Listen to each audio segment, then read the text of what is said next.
You need to understand that what we're doing today, we will not be we will not be trying to seduce anybody. We are just going to talk in a very different format. But of course, this is Ike Evelyn's first time using a binaural microphone, not by choice, of course.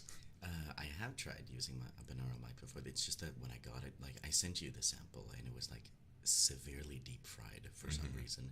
I actually did speak with the people that manufacture it, and like they said that they were gonna send me a replacement.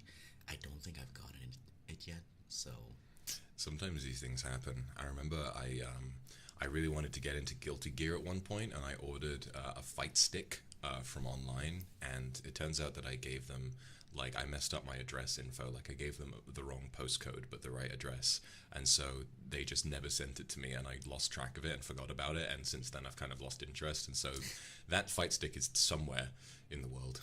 somebody in the world has a Vox Aquamas fight stick. People are saying you're a little quiet. We have the same. I think maybe I just have to speak a little quieter. It's because E. E. This is strange. Oh, hang like on. this is. The voice is on the wrong ear. They're saying I'm gonna swap us over. Hang on. We could always just like flip the output. I know how to do that. You're a smarter man than I. Oh, okay. There we go. It's better. I was about to say in order for it to be accurate, you kind of need to like. Oh yeah. True. I didn't even think about that. I never really think too hard about which input I'm putting the cables into. I just kind of put them in and pray for the best. I mean, Will I be safe if I don't use earphones? I mean, will you? Will you? I don't know. We don't have a plan for today. We're just here to discuss. more or less. Oh my god. Bro is shuffling. I was trying to get the chair closer. I think both our voices are kind of shot right now. A little bit, yeah. I think it was. I was drinking a lot last night, and I was also yelling quite a bit. So Do you also get that thing like if you have a lot of alcohol, like the morning after, like your voice is just like in a really bad state? oh god, yeah, no, I get that. I get that all the time. I think I've learned to monopolize it though, because when my voice is shot, it sounds nice in a different way, and so I just kind of have learned to accept that that's how it is. That's how it's gonna be. That's who I am as a person. Yeah, like I remember I had like a members chatting stream a while ago, like the day after I had way too much Red Bull vodka the night before, and it was just JoJo voice the entire stream. That's really funny. I often get that. Like sometimes you'll just you'll wake up slowly, and then you'll realize like, oh, it's not gonna be that day, and you go on stream and you're like, hey guys,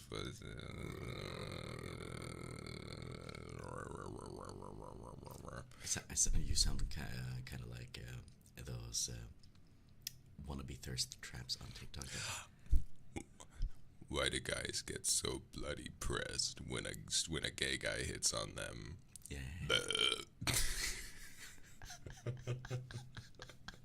Exactly, you know exactly what I'm talking about.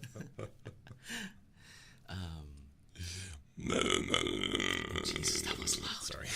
I was trying to do the sound, but you can't do it too quietly. But how did you get introduced to ASMR? Like, how do you remember how you came across it? I do. So a long time ago, I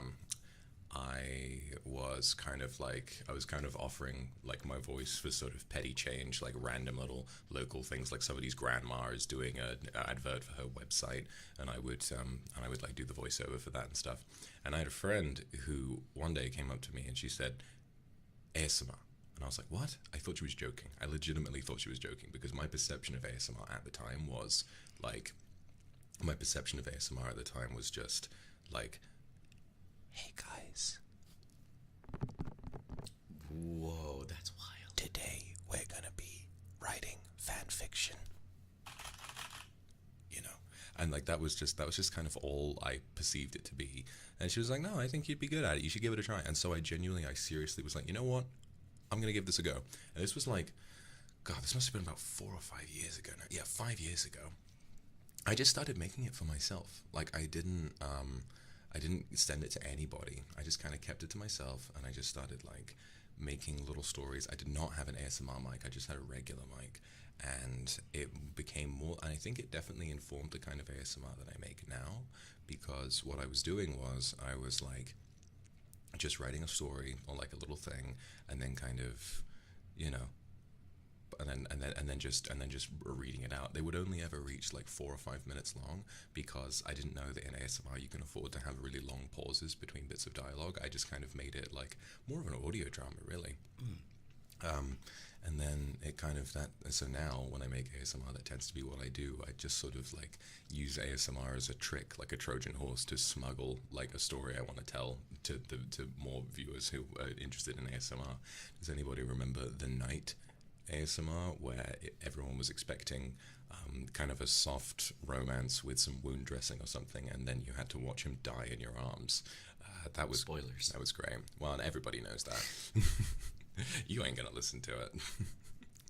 I'm trying to remember. Have I ever the only ASMR of yours I've ever listened to was the off collab with Mista. Oh yeah, but I mean, I think I forgot to turn. I had it on mono audio, and so it was more. It was more just like a. It was more of just like a podcast with slightly more sensitive audio, but it was fun. Yeah, I remember when you cracked the drink open and you blew the speaker. I did. I did do that, didn't I? Wait, can I try something I've always wanted to try? Yeah, yeah. That's wild. Oh Jesus, that was a lot.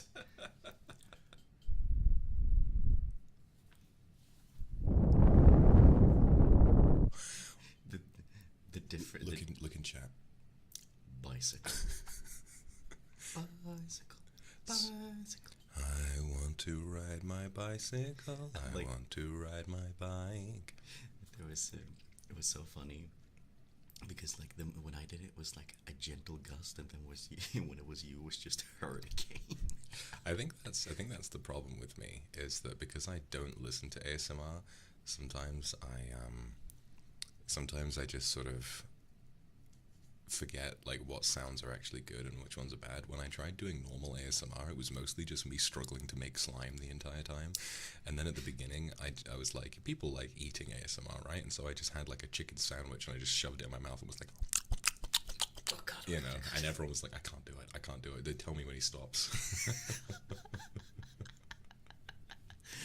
Put fingers in your ears, tell me when it's over. If you want to try triggers that actually works, Japanese onomatopoeia is actually really good. Oh really? Yeah,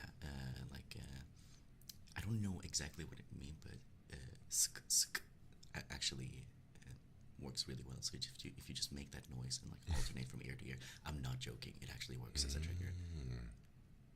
So wait, why don't we try that now? How would I do that? Like I think it's just written as SK. So it's just like sk, and then you just gently alternate.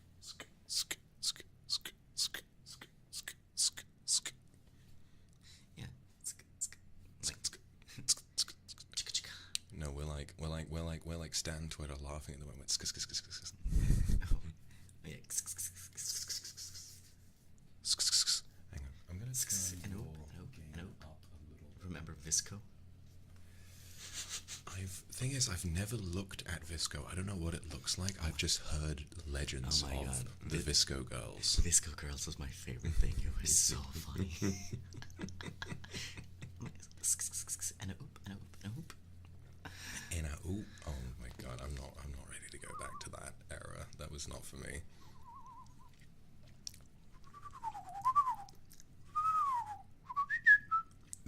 Oh my God, that was really good.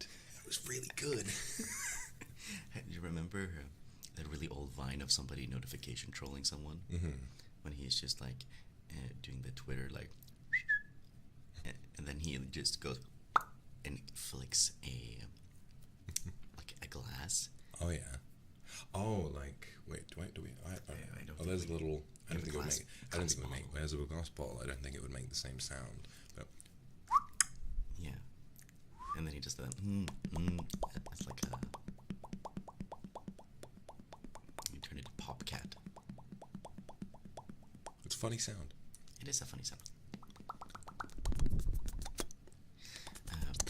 Going back to like the whole origin, like one's first exposure to ASMR.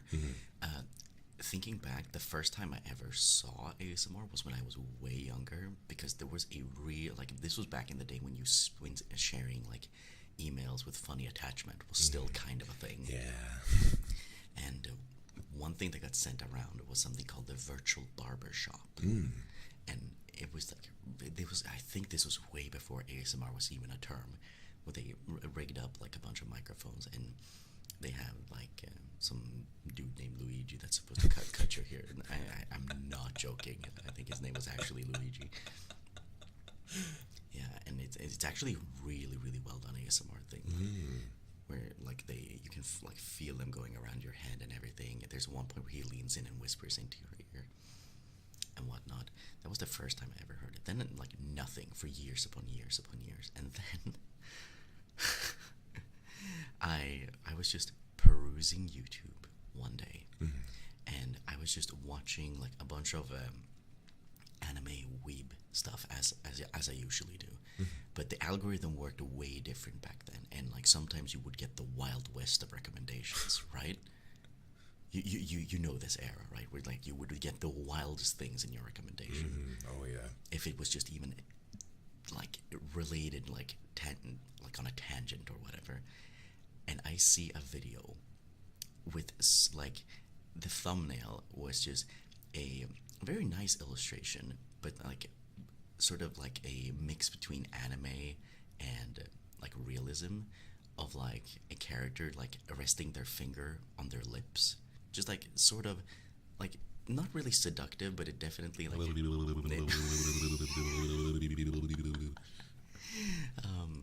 like it wasn't suggestive or anything, but like you could definitely like see it that way. And I look at the title, and it was so bizarre, and I was so confused that, you know, it's kind of like a car crash. You can't look away. So I just click on it, and like ASMR wasn't mentioned nowhere. And then it was just, I didn't know what it was, but it was what it said on the cam, because it was like an ear-eating thing. And I was so mortified, like, with the things that I was hearing. There was like a really just like very soft-spoken, like a very pleasant voice, and but then eventually they just got to business, and I was like, oh god. And for whatever reason, like that was like the first time I ever was like exposed to like proper quote-unquote modern ASMR instead of that vintage barbershop thing. And I forget when I first ran into the actual term ASMR, but I think I found something else that was not in the same vein, but I think was from like either the same artist or company, because I think these were like things that you bought. This was just a sample that was like available on some website, and then it was like more narrative driven and like story driven, and then it actually had the ASMR tag. I'm like, what is ASMR? And then I looked it up and was like, oh god. So after that, I just kind of discovered like a bunch of things. Like there was this one ASMR channel that I used to watch with this lovely handsome man who would just do your makeup or like cut your hair and everything, and like he would also have like a video along with it, and it was like the audio was so accurate, and like it would like I remember when I was first starting this stuff, you don't get the tingles, do you? Not really, no. Because I do, and I remember when I like it was scary how much like the tingles were. Like I would actually just lay down on my couch and like shiver my timbers. Shiver me timbers. Hey, shiver me timbers. It was so pleasant. I don't know what that must feel like, because I just don't get that from anything. Maybe I haven't found the right sound yet, but when it comes to like, there are so many different sounds where it just like, it will either make me kind of uncomfortable or I just will feel nothing, you know. The thing with me, once I got used to like the concept of ASMR, there's few things like in the genre that actually makes me uncomfortable, at least sound wise. For me, the worst one, I remember someone as a joke once sent me ASMR of a woman eating an aloe vera plant. and it was just the most like stickiest, like it's awful. Like it made me so uncomfortable. I don't know why, but the fact that it's specifically aloe vera makes it really funny.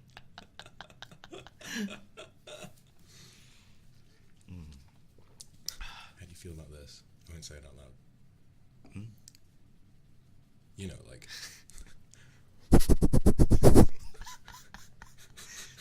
like that. Can I get a few words? Can I get a few words? That's so loud.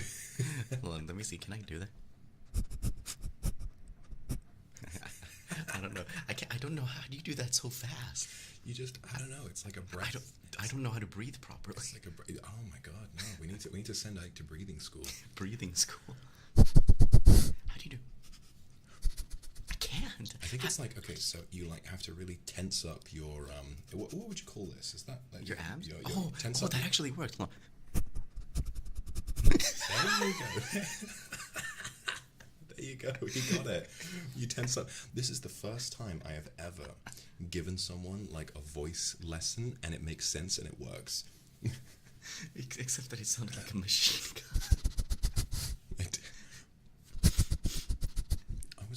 Can I tell you about something I came across this morning?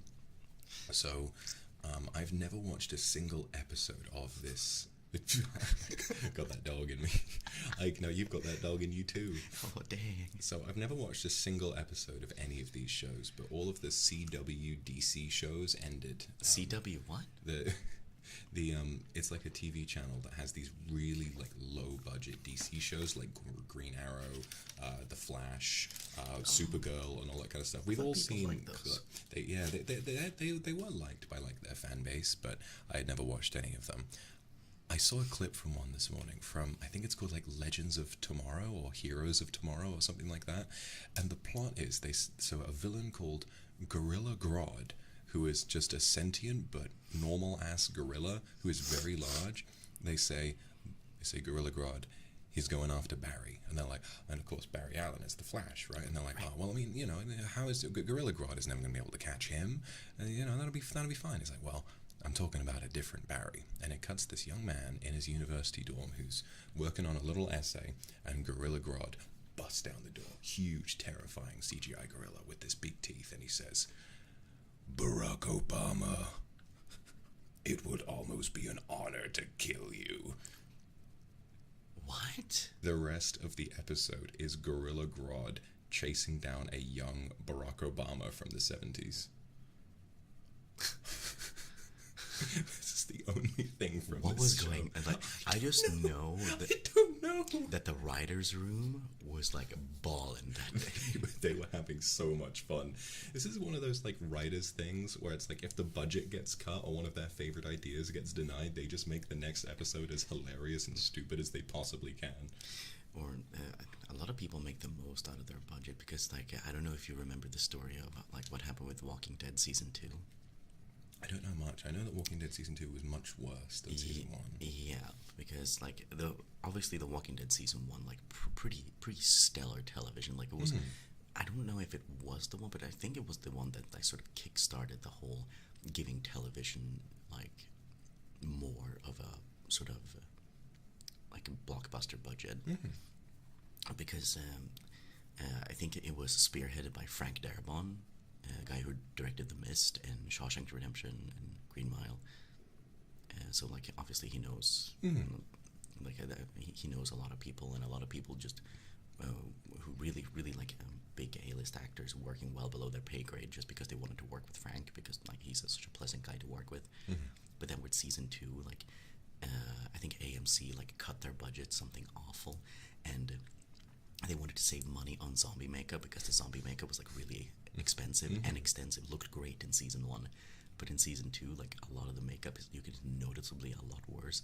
And apparently AMC wanted to just, instead of showing the zombies, can the viewer just hear them? Is actually he just face palmed. Can they just hear the zombies? Imagine a zombie show that shows no zombies. I mean, listen. You can just hear them off screen. There was a film that did that.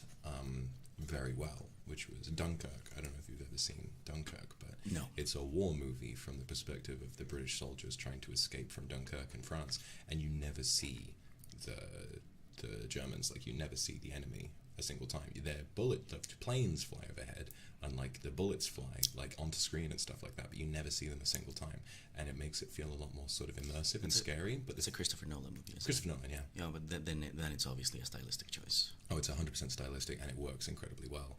The difference is I don't know if these random, like, if The Walking Dead really has that Christopher Nolan level of, of intention. I mean, it was still Frank Darabont. He was trying his best, but then they fired him. Oh, of course they did. It's always these big studios that, like, whenever they get a genuinely brilliant filmmaker, they kind of squander what they're able to bring to it. Like, do you know that Edgar Wright was originally supposed to make Ant-Man? Yes, Yeah. yes. There's one scene in the movie where you can really tell that like this was not written by the current director. Like, I think he said something along the lines of they wanted one of their movies. They did not want an Edgar Wright movie, and if you don't want a movie made by me, why did you hire me? That's So true. That's why he walked. And that's also one of the reasons why I think Ant-Man 1 is way better than Ant-Man 2 and 3, because they've admitted there are lots of elements of Edgar Wright's original script and a lot of his ideas that are still in that film. He's just not credited for any of them. So I think that's why, like, I genuinely think Ant-Man 1 is a lot of fun. Yeah, I like Ant-Man. Ant-Man 2 is, like, nothing fucking happens. It's so boring. I powered through Ant-Man 2 for one reason and one reason only. You know what? Want to know why? Why? It was the first movie after Infinity War. True. You want to know what's going to happen next. Yeah, and out of everything, like something that follows up on Infinity War, it's 30 seconds at the end. Yep. And it is a good post-credit scene, but it's like that's the entire movie. I sat through just so much of nothing, and then saw the end credit scene. It was like, oh, great, okay. I've heard Ant-Man 3 is also pretty bad. Yeah, I actually haven't seen him. I've sort of fallen, like after Endgame, I sort of fell off the Marvel me train. too. I think my one exception is Spider-Man because Spider-Man was great. Because I love Spider-Man. Spider-Man was really, really good. I think overall Phase 4 and 5 so far have been pretty trash. So we're just waiting to see what happens next. I mean, I also watched that latest Doctor Strange one.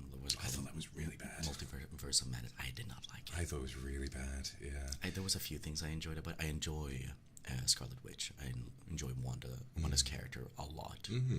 Yeah, me too.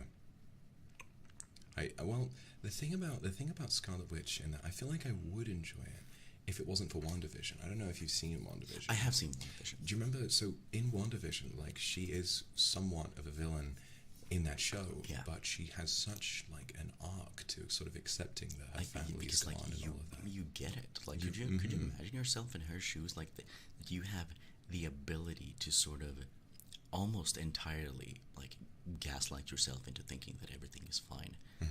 It's like it's a tempting thing to do. Even though it's a mixed bag, like there are some parts of WandaVision that I think it could do without. I think it's my favorite thing from Marvel personally. I really, really enjoyed it. The problem is that they spent some 8 or 10 or however many episodes giving Wanda like this huge arc, and her sort of going from being a terrifying villain who constructs this huge town just to keep the illusion that her husband is still alive, and then she does really, really grow, and then in Multiverse of Madness she's just a cartoon villain. Yeah, it felt like they just forgot that WandaVision happened, you know. I mean, it still carries over somewhat, but I think they go a bit too. The one thing I didn't like about it was that because obviously we're still meant to like sympathize with her and like believe in her redemption, but I don't know, after mass murder, it's kind of let it down. Like, where do you draw the line? Yeah, and I mean, really, the one part of it, and I feel like an idiot because it's so like typical, but the one part of it that I really enjoyed was the part where she, like, is the part where she kills the Illuminati. What, like the X-Men? Reed Richards and Black Bolt and all of those guys. And also, isn't Charles Xavier also there? He is, yeah. And then that was such a waste. You finally get back. You had Patrick Stewart back, and then he just instantly gets his neck snapped. Come on. Like, come on. Come on. I remember when I watched in the cinema and they said we have to take you to see the Illuminati. I couldn't stop laughing. I know that's a thing from the comics, but I was just in hysterics thinking of them just suddenly name dropping the Illuminati. I half expected the X-Files theme to start playing.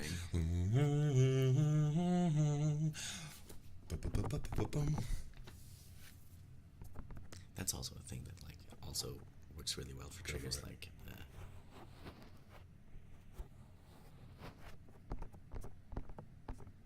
that's wild. He's got a new toy for Christmas and he's playing around with it.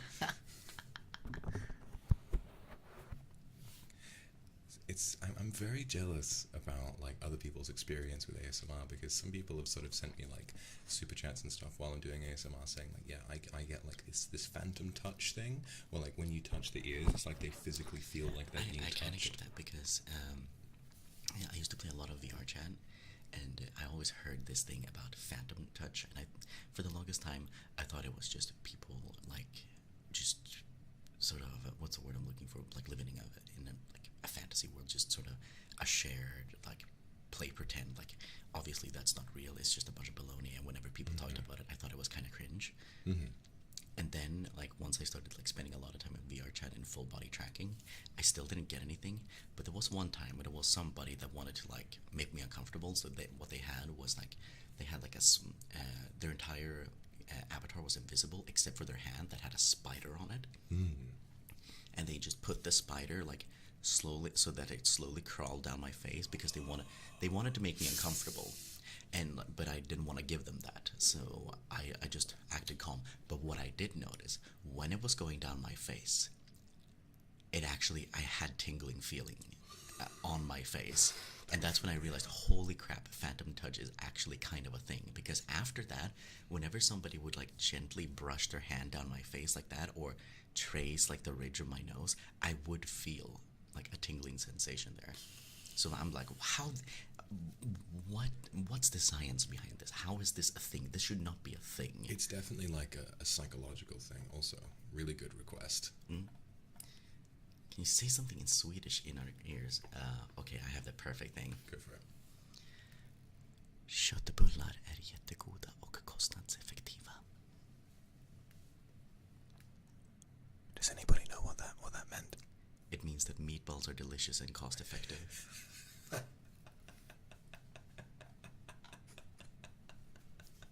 Here I was thinking you had said something genuinely like seductive or something like that, but no, he's just out here trying to do his I'm out here doing press for IKEA. Mr. IKEA is arrived. Really, because of your name, IKEAvland, like Yeah, IKEAvland, it sounds like IKEA. If it you say does, doesn't fast. it? Like yeah. you are like the Colonel Sanders of IKEA. Then why am I not in the ads? Well, because they're sleeping on you. They're sleeping on you. They really are. They really are. You've yet to enter your prime. One of these days, you're going to hit like such a stride. You're going to release like, a ton of music, and everyone's going to love it. By the way, Blue Light Sunday. Blue Light is coming out on Sunday, everybody. And then one day you're going to get an email, and they're going to want you to market IKEA, and it's going to be and the rest will be history. God, yeah, I was so happy that because like my color scheme worked out well with that, because like my name sounded like IKEA, my color scheme was like blue and yellow. So before debut, everybody was making the IKEA jokes. I'm like, yes, it worked, perfect. So when I actually debut and people see like one of my languages was Swedish, and everybody was like, IKEA is real. I was like, just as planned. Keikakudori. The IKEA is real. But I mean, it's not too far off because we've already been Colonel Sanders. Have we? Yeah, KFC. Oh yeah, that's true. Yeah. That's true. Oh, yeah, remember when you were really drunk that one time and you texted me and like with no context a picture of me from the KFC collab, and it just said Vox Akuma underneath it with no context because you were so drunk. It was really, really drunk. Yeah. I wonder if I could still find it. I think I just texted you and said, Ike, I'm so drunk, help. Yeah, I remember that's the only thing. It was like 4 in the morning.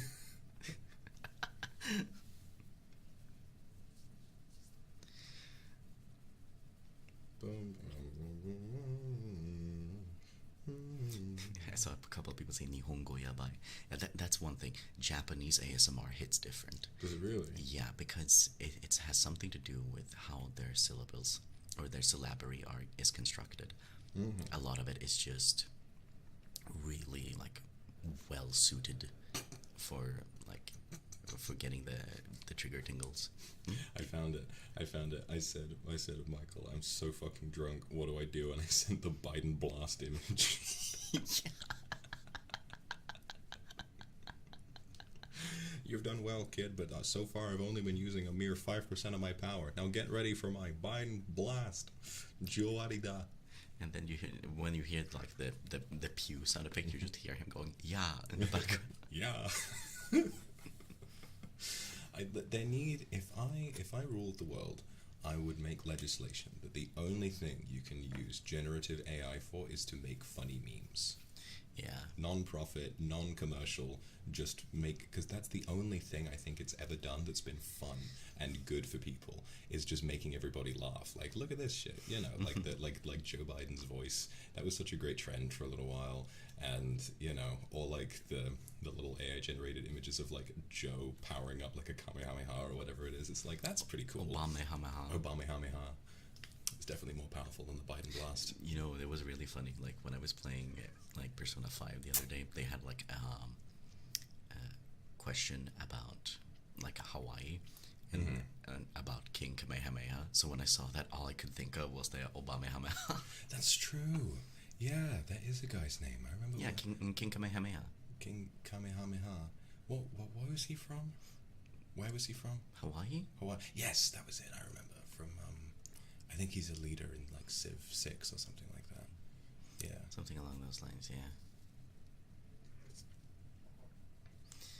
What was the other one? Like we have Biden blast, Obamehameha. Does Trump have any? A small loan of 1,000,000 fists.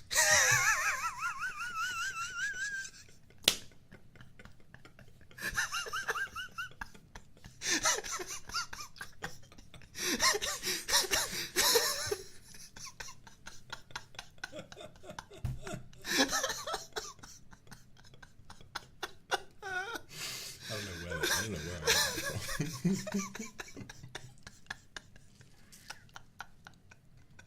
Oh my god. Breathe, it's fine. Oh my god.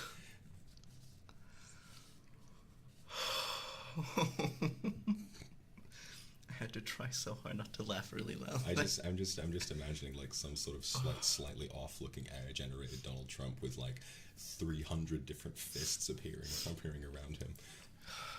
Also, speaking of which, I just remembered another line from the Gorilla Grodd Chasing Down Obama episode. When he finally corners him, he says, I will make America Grodd again." What the heck? I can't believe they greenlit that. It's so silly. I mean, at that point, they know. They're just being goofy. They're just fucking around. Yeah, and like, it makes a world of a difference when you can tell that they're just having fun. I think that's nice. It's like this is one of my favorite things about the Monty Python movies, right? Like, welcome to the middle of the film. Like, because you can tell at every moment on set they were just goofing around, like with the rabbit scene where they were like, go in, charge, and then they instantly see it kill one person, like, run away. Or the dance scene where I was like, we shall join my knights in my court at Camelot, and it cuts to a really weird musical number where we're knights of the round table, we dance whenever we're able, and all of that kind of stuff. And then he just says, on second thoughts, perhaps we shall not go to Camelot. It is a silly place. And then one of the guys says, it's only a model, because it's just a because it's they just break a castle in the distance. They're like, it's only a model. Break the fourth wall like that. I love that kind of thing. Or the one where there's so many good bits. The best one, you know, relevant is the fact that at the beginning of the film, someone just in all of the credits, the opening credits, they just keep adding a fake like moose character to the credits, and it's always someone like the with random Swedish letters like the umlauts and the little, what's the line through the O? Oh, that's not for Swedish actually. Is it not? That's in Denmark and Norway. Oh well, it proves then that they were off their shit because they were talking about Sweden, but they were just using the wrong characterization. But they just kept saying like a funny moose from the woods and all of that kind of stuff. Like it would just keep going. They would add more and more, and suddenly the credits go. It's like those responsible for the sacking of the moose creditor have also now been sacked. We have now given control over to the League of Llamas, and then the rest of it is like a full-blown epilepsy warning. It's just flashing bright colors, and it says directed by Llama 1, written by Llama number 2, and all of that. And then the movie just starts. I love things like that, especially when they're subtle with it. I was rewatching Tenacious D, The Pick of Destiny recently, and I never noticed this before, but like the cafe that they stop by. Like before they go and have their heist at the Museum of Rock and Roll. Yeah. Do you know what that cafe is called? No. It's called the Halfway Cafe. and it's halfway through the movie. Yeah, it's exactly halfway through the movie. Nice. I always love little details like that. Like there are some movies where there'll be like a timer, like we have 15 minutes to complete the mission, and then the mission is completed like literally exactly 15 minutes later. When it's in real time. It always kind of annoys me when they say we have 10 seconds left, and then like 3 minutes pass in the film. It's just like you've run out of time now. You know, the most egregious example of that is in Dragon Ball Z. Oh really? Yeah, I remember it's during the Namek saga when Goku is facing off against Frieza, and then at one point when Frieza like throws like a big energy blast straight into the core of the planet, he goes like, there'll be 5 minutes until this planet explodes. 40 episodes later, or something like that, and it's still there. Yeah. Oh no. What was I going to say? Have you ever heard how YMCA in a minor key sounds like Dragon Ball music? I have heard that. It's really fun. It does sound like Dragon Ball. It's like the Kikuchi score. Yeah. Did you know that there's actually like a constant like back and forth debate between Dragon Ball fans, like which score is like the more Dragon Ball, because like there's like several different scores. Like the two most popular ones is the original Kikuchi score, which I prefer, and the Bruce Falconer score that was done for the dub that was produced by Funimation, which has a lot of like synths and whatnot. And everybody has their own opinion on it, but I will not deny that some of the Bruce Falconer score has like there's some bangers in there. There's some really iconic ones. But when you think about Dragon Ball, you think of that really like loud in your face brass sound, you know. Yeah. Like that is Dragon Ball to me. Yeah, no, I think so too. I've never really watched Dragon Ball. I think I tried watching Dragon Ball Kai a long time ago, but I never really got into it. Yeah, Dragon Ball Kai, like a lot of people say like, oh, it's not as good. Like, what are you talking about? It's the exact same thing, except they cut all the filler. Yeah. So it actually feels like, okay, it's still not 5 minutes, but like it's a lot better. Yeah, I'm probably need to give it another try, because that was when I was fresh off the heels from having watched Hunter x Hunter 2011 for the first time, and it's difficult to kind of jump from that to any other show, because it's just one of a kind, you know. Yeah. I still think that it was so funny, like when the remake of Hunter x Hunter was airing, and I didn't watch it myself, but I saw like a lot of people on social media watching it, and when episode 1 aired, everybody was just so mood whiplashed by the ending theme song. Because nobody expected them to get Fear and Loathing in Las Vegas. That's true. I remember listening to that when I first watched the first episode. It was my mate that I was studying with at the time. He said, "You got to watch Hunter x Hunter," and I was like, "Sure."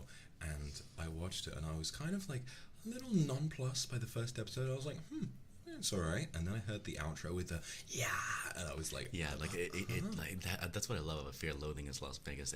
I think there's the exact term for the Japanese is pikorimo, which is like I think just like a portmanteau of onomatopoeias for like Nintendo like 8-bit sounding sounds and screamo. It's like a specific like subgenre. I remember hearing like another Picorimo medley by 3 different producers. It was Muryoku-P, Yuyoyupe, and Utaite named it Neko. And all they did was do Picorimo covers of Kirby themes, and it goes so hard. It goes so hard. That's so brilliant. If you haven't heard it, look up Pink Ball Rush Hour. It goes so hard. Have you I think, speaking of like sort of nostalgic music, I have you seen that? First of all, just as a little opener, have you seen the that TikTok where it's like a stitch of this one guy with the file select music from Mario 64, and he's going like, Mm. he's like shrugging his shoulders and smiling, and then somebody stitched it with like, "My family's dead. What did you do? What did you do?" And he's like, it's like, "What did you do to my family? Well, you burn my house to the ground." He's like, He got a little bit silly. he got a little silly, and he's just shrugging like, but you've been playing through Mario 64 recently. Oh, I actually beat it. You beat it, nice. Yeah, Nice. got 70 star and like threw Bowser into the booms. I beat it. I beat it again last year, and I just. I was obviously, so disappointed the first time I threw Bowser in the, Really?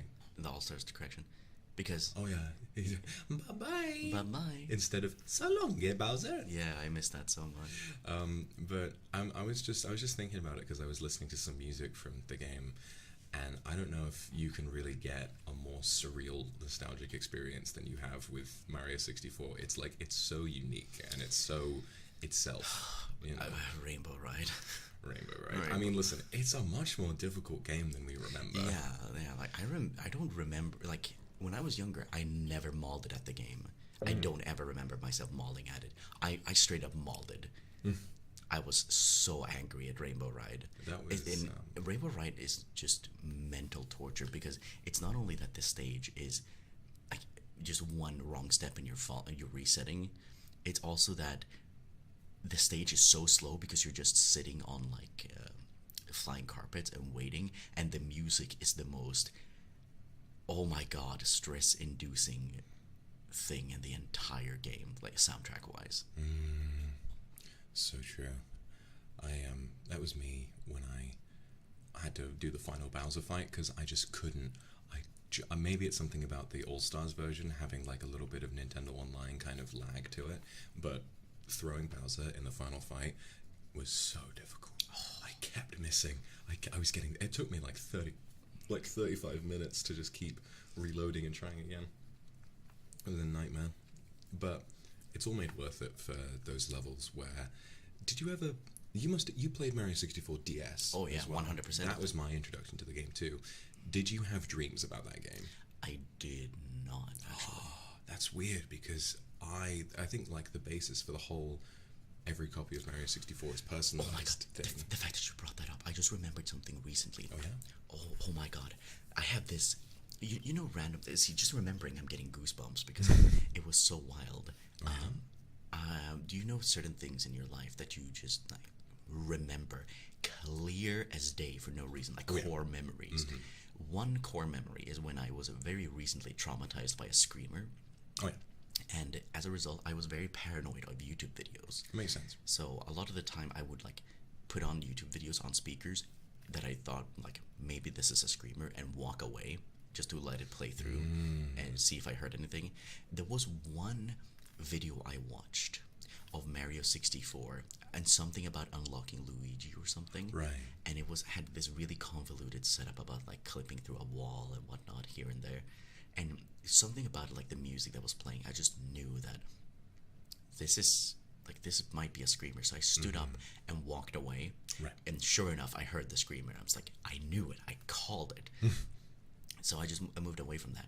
Now, like, and I'm not joking, like joking, like maybe how like 13 plus years later, I watch a video on YouTube about screamers, about like how they came to be and everything, and a few of the famous examples.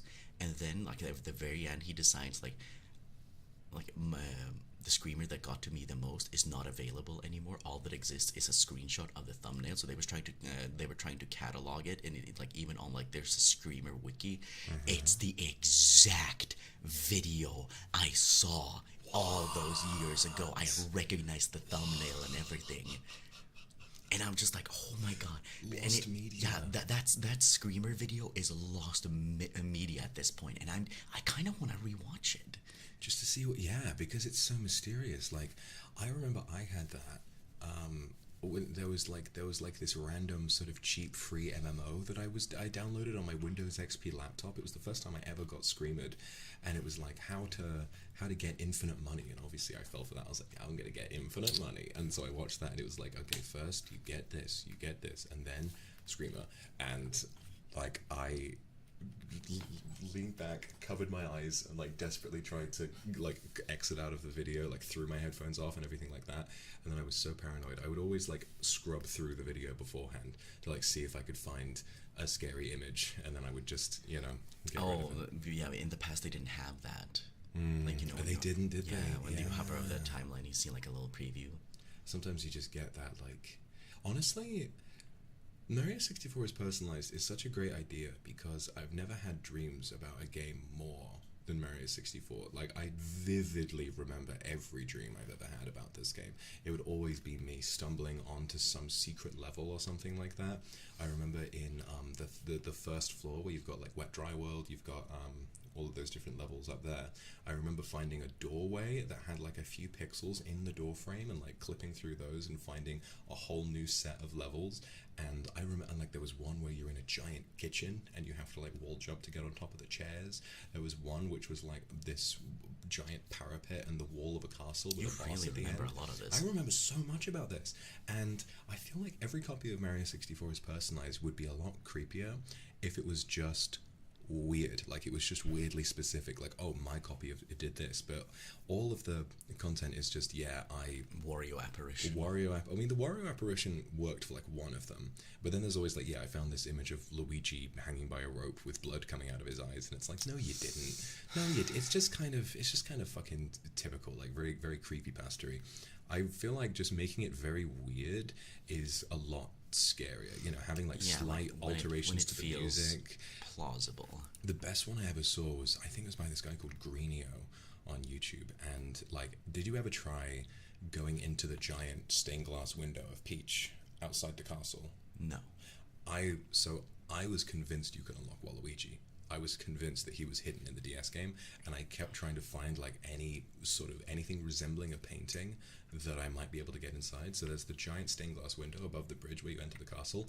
I kept trying to jump inside that. I saw a video where you do that, where they do a certain wall jump and they get behind it, and there's a door back there and all that kind of stuff. Oh, and they gaslit you. Exactly. And so I started watching it, and I was like, this is exactly what I would have wanted from this, right? And then it quickly becomes like too creepy. It's like a sign that says turn back or whatever it is, and it's like, oh, come on, Yeah, I remember there was one of those things, like I remember the old good old-fashioned day of like playground rumors about video games. Oh, God, like one of the big ones, like is obviously the famous Mew is hiding underneath a truck in Pokemon Red. I didn't know about that. I never used to play Pokemon. Oh yeah, but that was one of the big ones. And you want to know something really funny about that?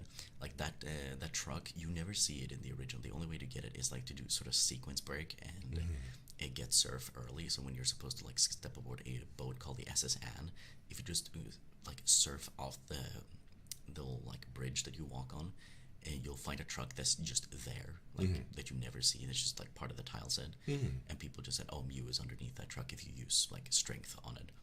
But obviously that wasn't true. But in the remake, Fire Red and Leaf Green, when you go there, like if you actually do the same sequence break and go to that truck, nothing happens. But if you check the truck this time, instead of nothing happening, you find one potion. It's just a sort of like, we know. That's so cute. That's so cute. I love that kind of thing where they kind of acknowledge it. I remember one big thing that really annoyed me was that I used to, long ass time ago now, like maybe 10, 12 years ago, it would have been longer than that, like maybe like 14 years ago, I used to do swimming lessons at my local pool, and whenever I would go there, I would need to I'd get changed and I would wait for a little while for the instructor to come over, and sat next to me one day is this kid, and this kid has I think he's got his DS, but he's playing a different game, and so I start talking to this kid. Like, I think he sort of was like, "Hi, sir," and sort of tried to get my attention. And I was like, "Oh, what you're playing there?" And all that kind of stuff. And he then says, "Do you like Mario Kart?" And I was like, "I love Mario Kart. Yeah, on the DS. Yeah, it's one of my favorites." And he says, "I know how to fly in Mario Kart." And I was like, what? And I was like, you can't fly in Mario Kart. I feel like I should have entertained him, and I should have like, I should have sort of like. Can you show me? Okay, I was like, can you show me? And he's like, I don't have it, but I'll bring it next week. And I was like, all right. And you I were was so confident about it. In my head, I was like, this kid's lying. I was like, there's no way. But for some reason, the idea of entertaining a child disappeared from me in that moment. I was like, this kid is lying, and I'm going to prove him wrong to his face. And so next week, he brings his DS in, and I go find this kid, and I'm like, all right, you got Mario Kart? And he was like, yeah. And you know what he does? He pulls up Mario Kart. He's on Cheap Cheap Beach, and he just presses the triggers, and the car does the little hop before it starts to drift. And I just was like, oh God, he got me. He got me. He convinced me that he had some secret tech to be able to take off and fly like a plane in Mario Kart, and he just showed me the little thing. I was like, that's not flying, that's falling with style. And looking back on it, it's really cute that like I being this ancient creature and him being like this fucking 8-year-old kid just absolutely bamboozled me one day. It was really funny. I remember actually once when I was on a pretty long flight and I had my DS with me, and there was another kid like a few seats over that also had their DS, and I had Mario Kart DS, and like we like got to talking, and we just like asked a little bit, like, do you play Mario Kart? Yeah, like, but I don't have it. I'm just like, that's okay. We could do download play. So we were just gonna play Mario Kart. Like this kid was like way younger than me, and I proceeded to absolutely dominate because. Like I would like I didn't even mean to be like a jerk or anything, but I guess it was just in my DNA to like F them kids even back then. Oh God, what is it? Have you seen that video of the guy who's playing Mortal Kombat 11, and or it might be Mortal Kombat 10, and he matches into some kid online, and he's playing as Jax with like the rocket launcher move, Right. and he just keeps spamming the rocket launcher, and the kid it just travels across the screen, does a ton of damage, and the kid has no idea how to counterplay, and he just keeps getting falling over, and the kid is like, stop, that's not fair, let me go, and the guy's like, welcome to the real world, kid. No one's gonna show you any pity. Welcome to the world. And he's like, no, let me go. No, stop it. He's like, you need to learn how to grow up. You need to grow up. This is what the real world is like. And he's like, no. And then he rematches the kid afterwards, and he just keeps going. It's really That's funny. what I miss. Like, just you don't really get it anymore because games don't really have voice chat anymore. Like because they know how toxic and it can be. But I low-key miss like the trash talk that would come out of it. Yeah. Like I remember specifically like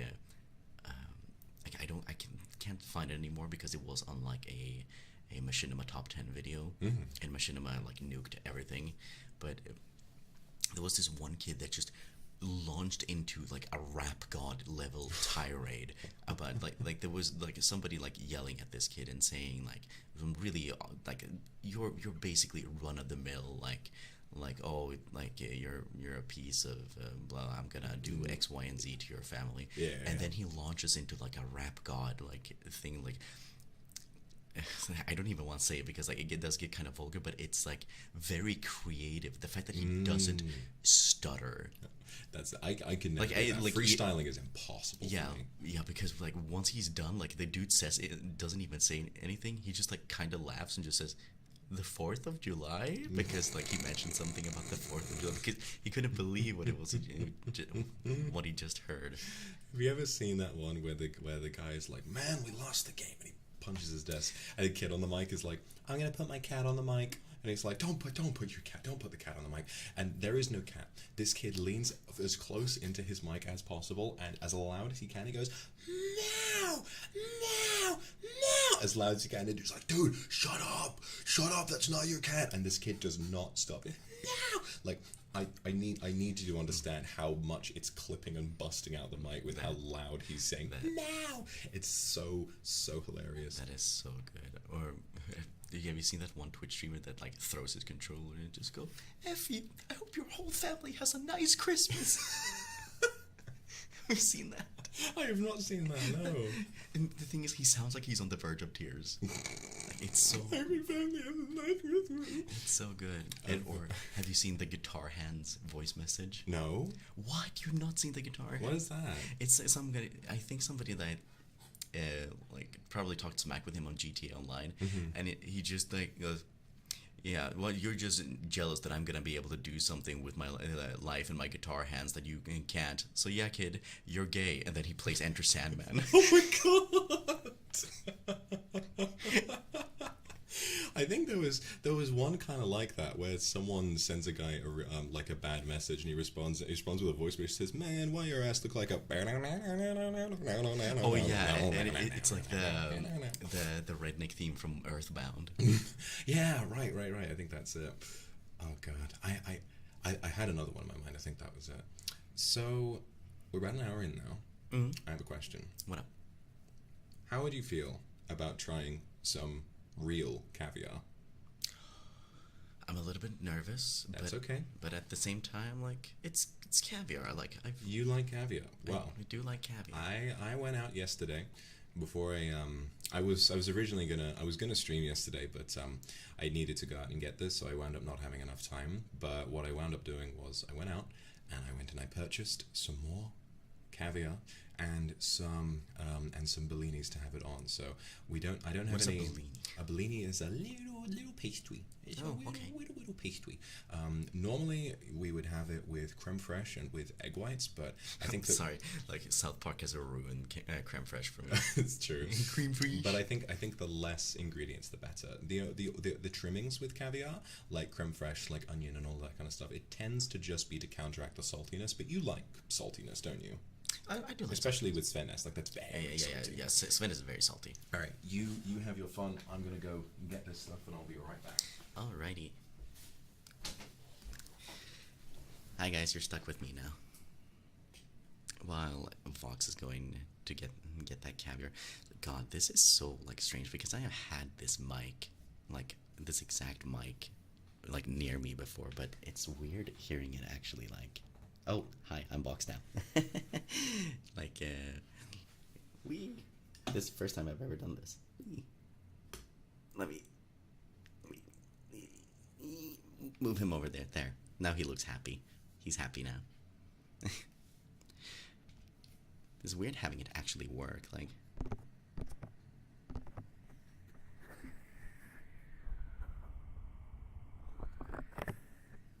God, this is weird.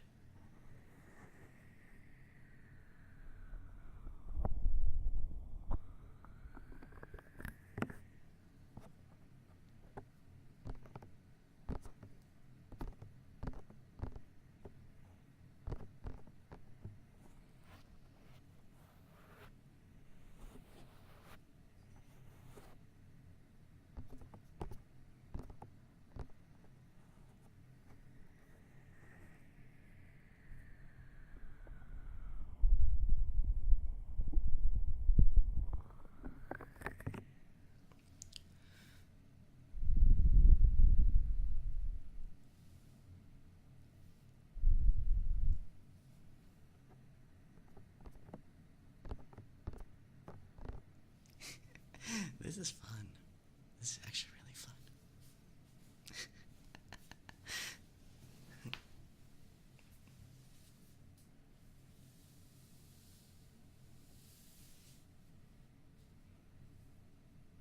I can't work under these conditions. Sorry. I don't know if you heard that, but like Fox is rummaging around in the kitchen in the distance. I don't know if you actually heard that.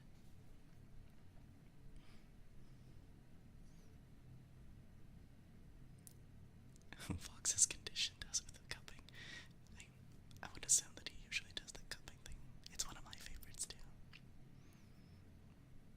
Like the thing with the binaural stuff, it usually adds a lot to the experience, and for whatever reason, it just gets the triggers a lot more intense. Oh, here comes the boy. Here comes The boy. Hello, boy. Welcome. Here he is. He is here. So, present it nicely. Just like, slam the cookies. So, I'm going to teach you a little bit while So I actually need. I think I have a can opener in here somewhere because you kind of need like something to open this with. I had a can opener in here a little while like, ago. yeah, this is like properly sealed. It is. It is. They've got to be properly sealed. It's a very, very expensive product. I didn't pay quite as much for this one as I did last time because I didn't want to have a heart attack afterwards.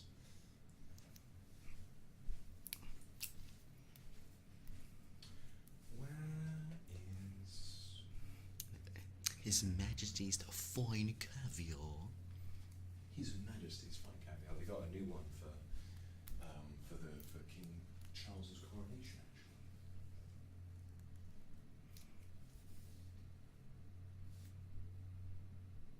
Oh, he's right. You actually do need a can opener for this. Holy crap! That is like properly sealed. It's like break-in proof.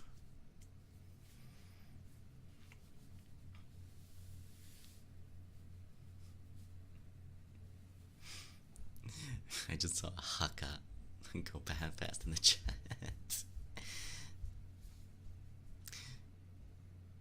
His camera's still up from the position. I don't know. He's just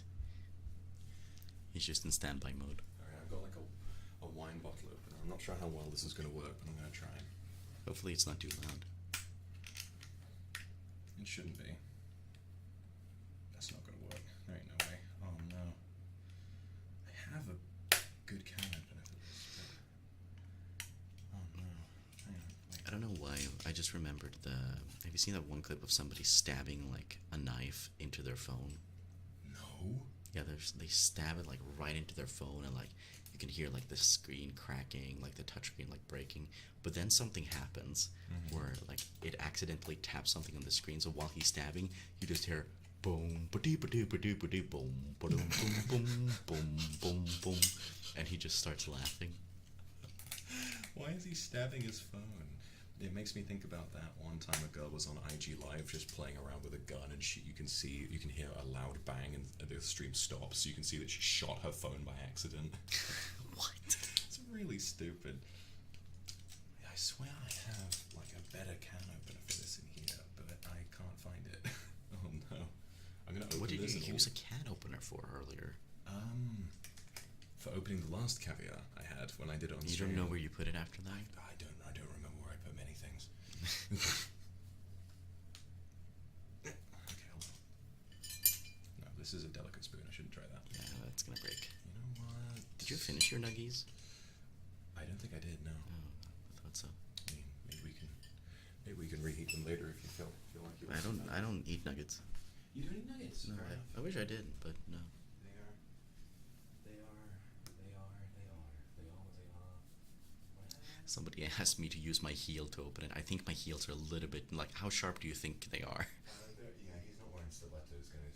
Yeah. I don't care how elegant you think he is. He ain't walking in those. Yeah. Neither can I. I can walk in stilettos, but only for a short while. I don't have much practice with them.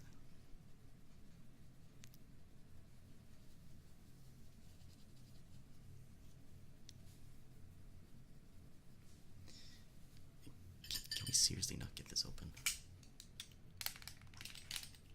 I'm gonna see if can I get this? No, it's not gonna work.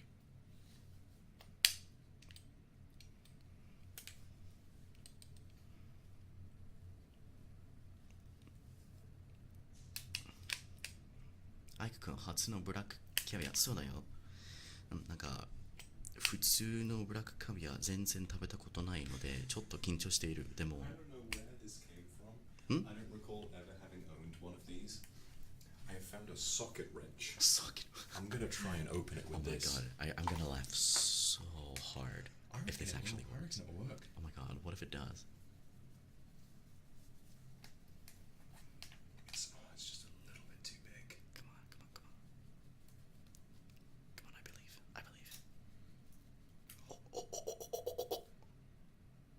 Oh.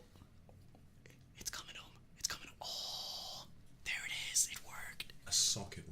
I don't need a can opener. I have a socket wrench. So the way that this works is we get a little bellini, which is a nice little pastry. Put a few of them on the plate right there. Oh, they're soft. Very soft. They kind of look like pancakes. They're a little like pancakes. Yeah, they're more like crumpets. And all you got to do. Tea and crumpets. All you got to do. So here's what I'll do. Normally, what you would do is you would get like a bellini with a couple other ingredients. We'll just stick with the plain stuff. Yeah. And you use the mother of pearl spoon because for those of you who don't know, a metal spoon will actually ruin the taste of caviar because it's such a sensitive thing that metal reacts with it and ruins the taste, which is fascinating to me. So I have this special little spoon made out of pearl. It's called a mother of pearl spoon.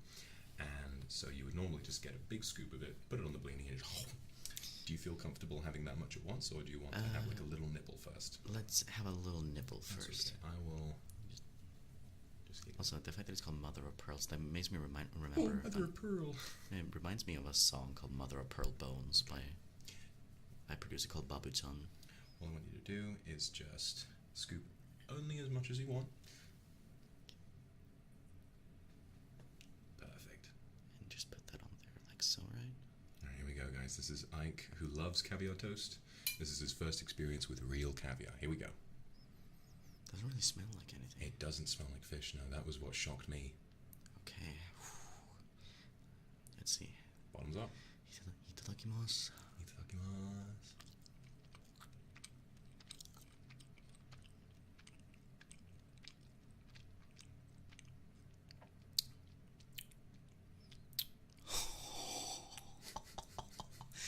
Oh, that's fire.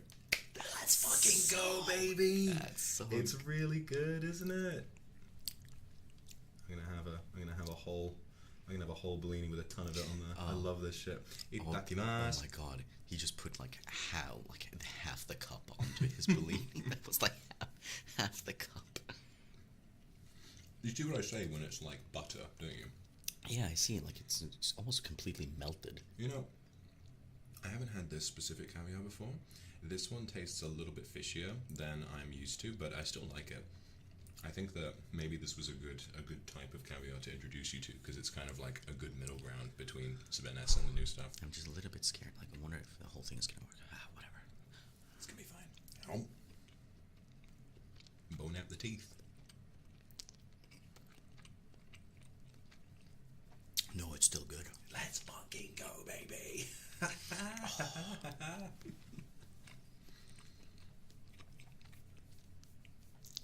Oh, that's so good. I don't know if I would have this on toast though.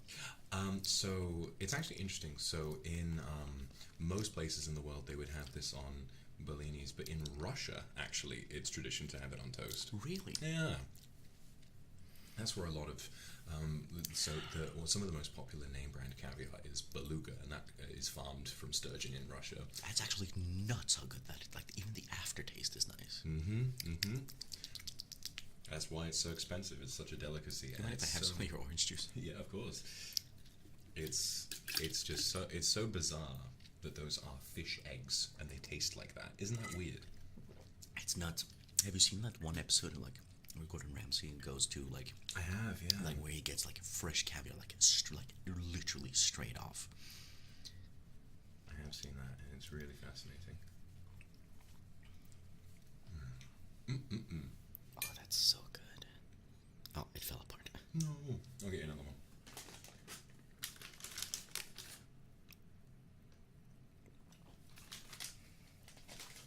Also, I think it'd be nice to have a little drink with this. I can either go get you some water, or it goes very well with caviar. I have some white wine as well. I'm not much of a wine guy. Not much of a wine person. I'll get us some water. I'll be right back. Yeah. Usually, what I have with my caviar toast is actually milk. But the thing is, like, I don't think that Vox had lactose-free milk, and I also don't think I think that his his milk might actually be expired. Milk, yeah, milk. High-fat milk goes great with toast and caviar.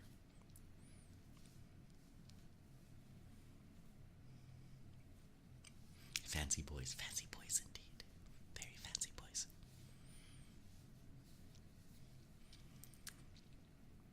Why lactose free? Because your boy's lactose intolerant.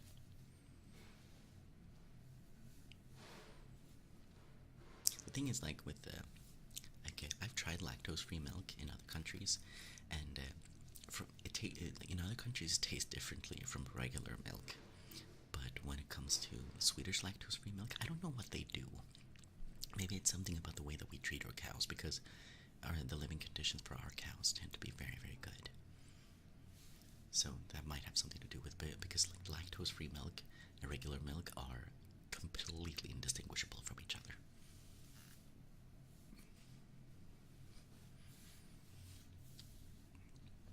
Did you guys hear Vox in the distance?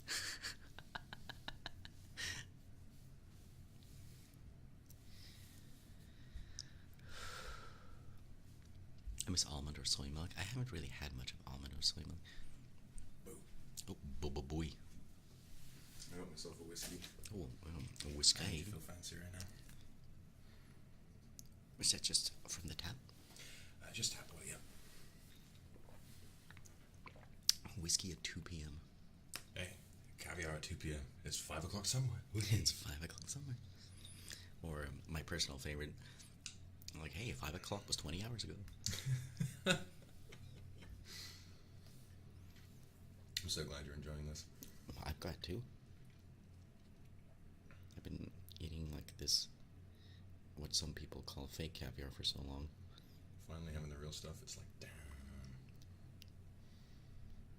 Come on, get Get off the spoon, he wants more. Yeah, baby. He wants it all.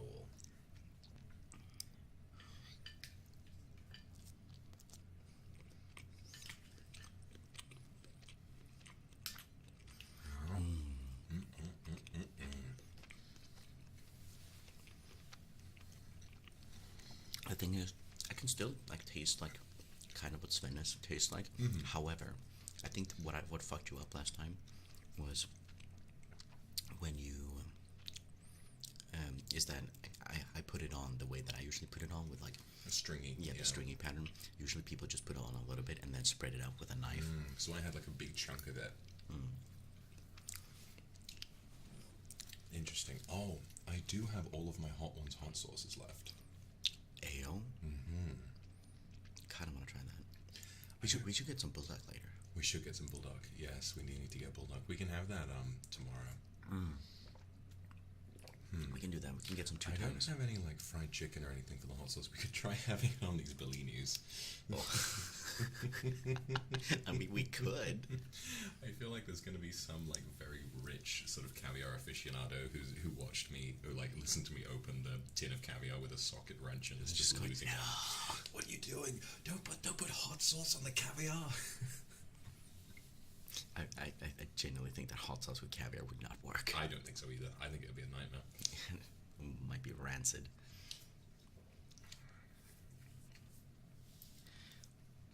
I've been.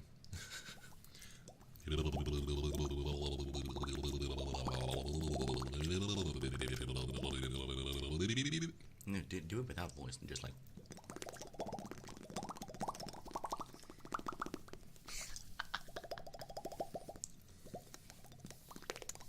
I hear this is what all rich people do when they have caviar.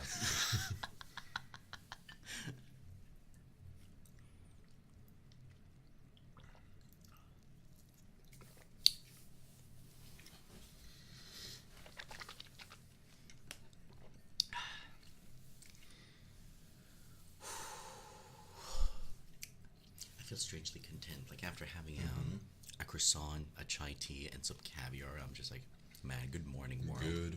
Good morning, USA. Good morning. I've got a feeling that it's gonna be a wonderful day. The sun in the sky has a smile on his face, and he's shining a salute to the American race. Good morning. Is that American Dad? Yeah. It's always swell to say, good morning, USA. Good morning, USA.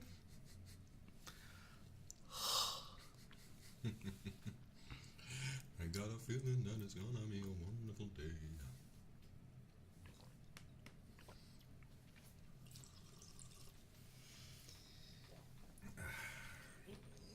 There is probably one spoonful of caviar left, or maybe two. Just want to make sure. I'm good. You're all good. Yeah, Fair I'm enough. still kind of full from that croissant, actually. Croissant.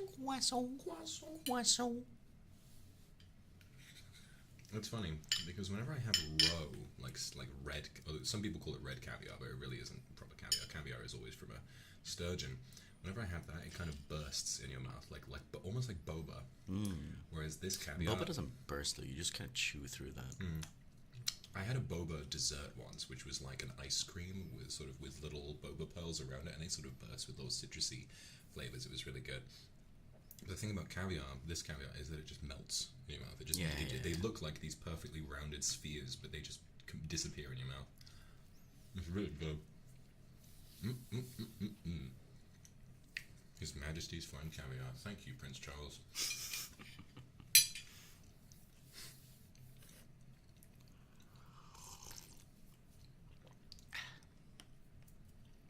Boba burst of Biden blast. Should choose your fighter.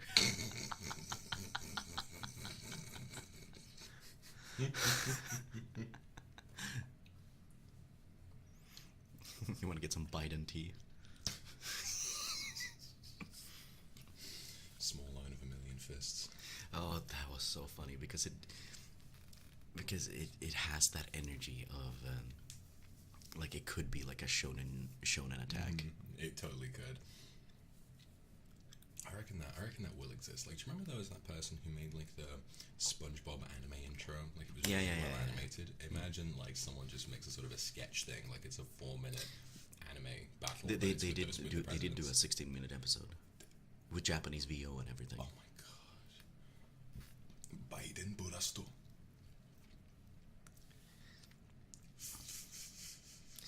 The thing is, like, do you think Biden will have like the humor to ever, like, if he ever sits down in an interview with anybody that does know the Biden blast meme? Well, here's the thing, right? Because like Obama did the thanks Obama. He did. Thanks, Obama. Yeah, that was really good. See, I believe in Joe Biden for that because you know about Doc Brandon.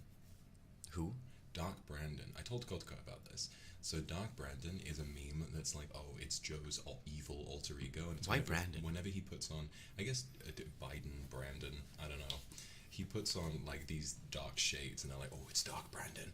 No, we can't mess with him. It's Doc Brandon. He's gonna bring the thunder," and all of that. And then at like a White House dinner or something, Joe Biden said, "Now listen, I'm gonna be fine with your jokes." And he puts on some sunglasses. I'm not sure about Doc Brandon, and everyone's like, "Whoa, let's go." So there is a very real possibility that in this timeline, we will hear him say Biden blast. Could you imagine, like, you know how Obama dropped the mic and went Obama out? What if Joe Biden just strikes his post and goes Biden blast at the Biden audience? Blast. And I think that like Obama out, it fits so well because even if you don't know about any of like the memes or whatever, it's still funny. Biden blast. So many people at that dinner are going to be really confused. No, the thing is, I feel like that's widespread enough and in their sphere of like their quote unquote community, for lack of a better term, that they would know. Yeah. I just love the thought of just like people in the White House knowing what Biden is. There's that video of Obama when he's just got his phone out with like the boomer angle with it like that, and it's like, yeah, everybody, I just want to let you know that I love memes. I love them. Good night. I love memes. I love them. Good night. Let me be clear. That would be the best way for him to, if instead of saying Obama out, he should have just like disappeared like Bilbo Baggins at the beginning of Fellowship of the Ring. Like he says, "Oh, let me be clear," and then he just is never seen again. It's me, Barack Obama. We should develop the PS5.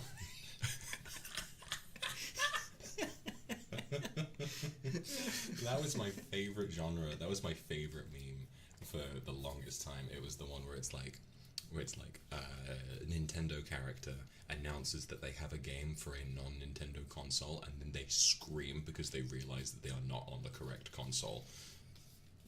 Okay. It started with, "It's a me, Mario on the PS4. Woohoo!" And it's like the most discordant like scream. The worst one is that he's like, "It's a me, Luigi for the Xbox One. Woohoo!" Like he screams like he's throwing himself out of the screen to come and kill you. Jesus. I need to find some of these. Hold on. It's a me, Luigi for the Sega Genesis. Just because I remember the Mario meme from last night. What was the thing you were talking about last? Oh yeah, Yeah, that one. that one. I love how he breaks character too. Like he can't even finish it without without starting to laugh. So, first of all, look at this cover. Oh my god. It's just a really goofy Mario.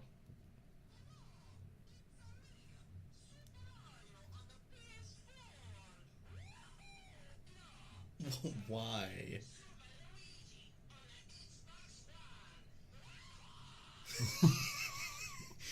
Why?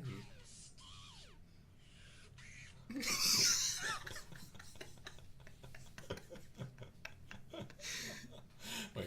The next one's even better. It's Donkey Kong. Oh god. Donkey Kong on the iPhone X.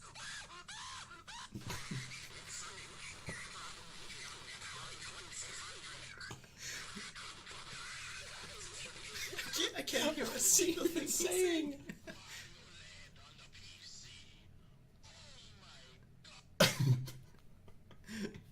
Okay, can we ask ourselves, why did Loud become funny? Loud is funny. I mean, you laugh the most at like Toad just going.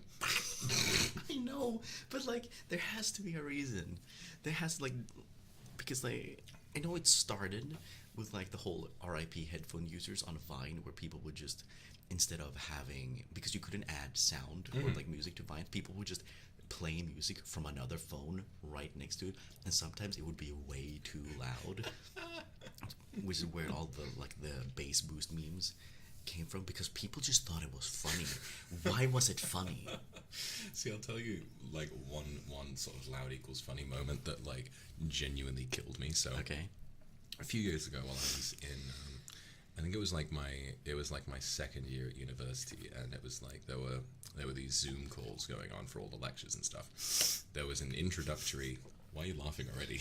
Because I can imagine where it's going. So we would think so. It was kind of like an introductory sort of welcome to your second year, guys, and I was like, sort of kind of looking forward to it.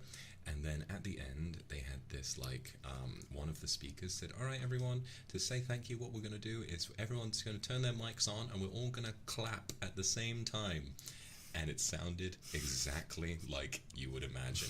It sounded like they just said 3, 2, 1, like the gates of hell opened, and then you looked at the screen, and you could see the people who weren't clapping, and it was just these people with these deadpan, just silent faces who looked slightly scared. They were just, and everyone had been like, and then the clapping started, and they went.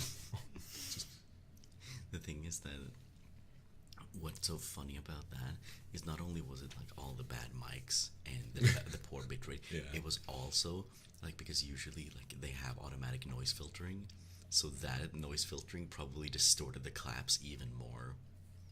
Yeah, it definitely did. And I think that they probably have a system where the audio bitrate goes down the more people that are speaking at once. And so it was like, imagine 1 kilobyte per person. Mum said it's my turn on the kilobyte. What is it like?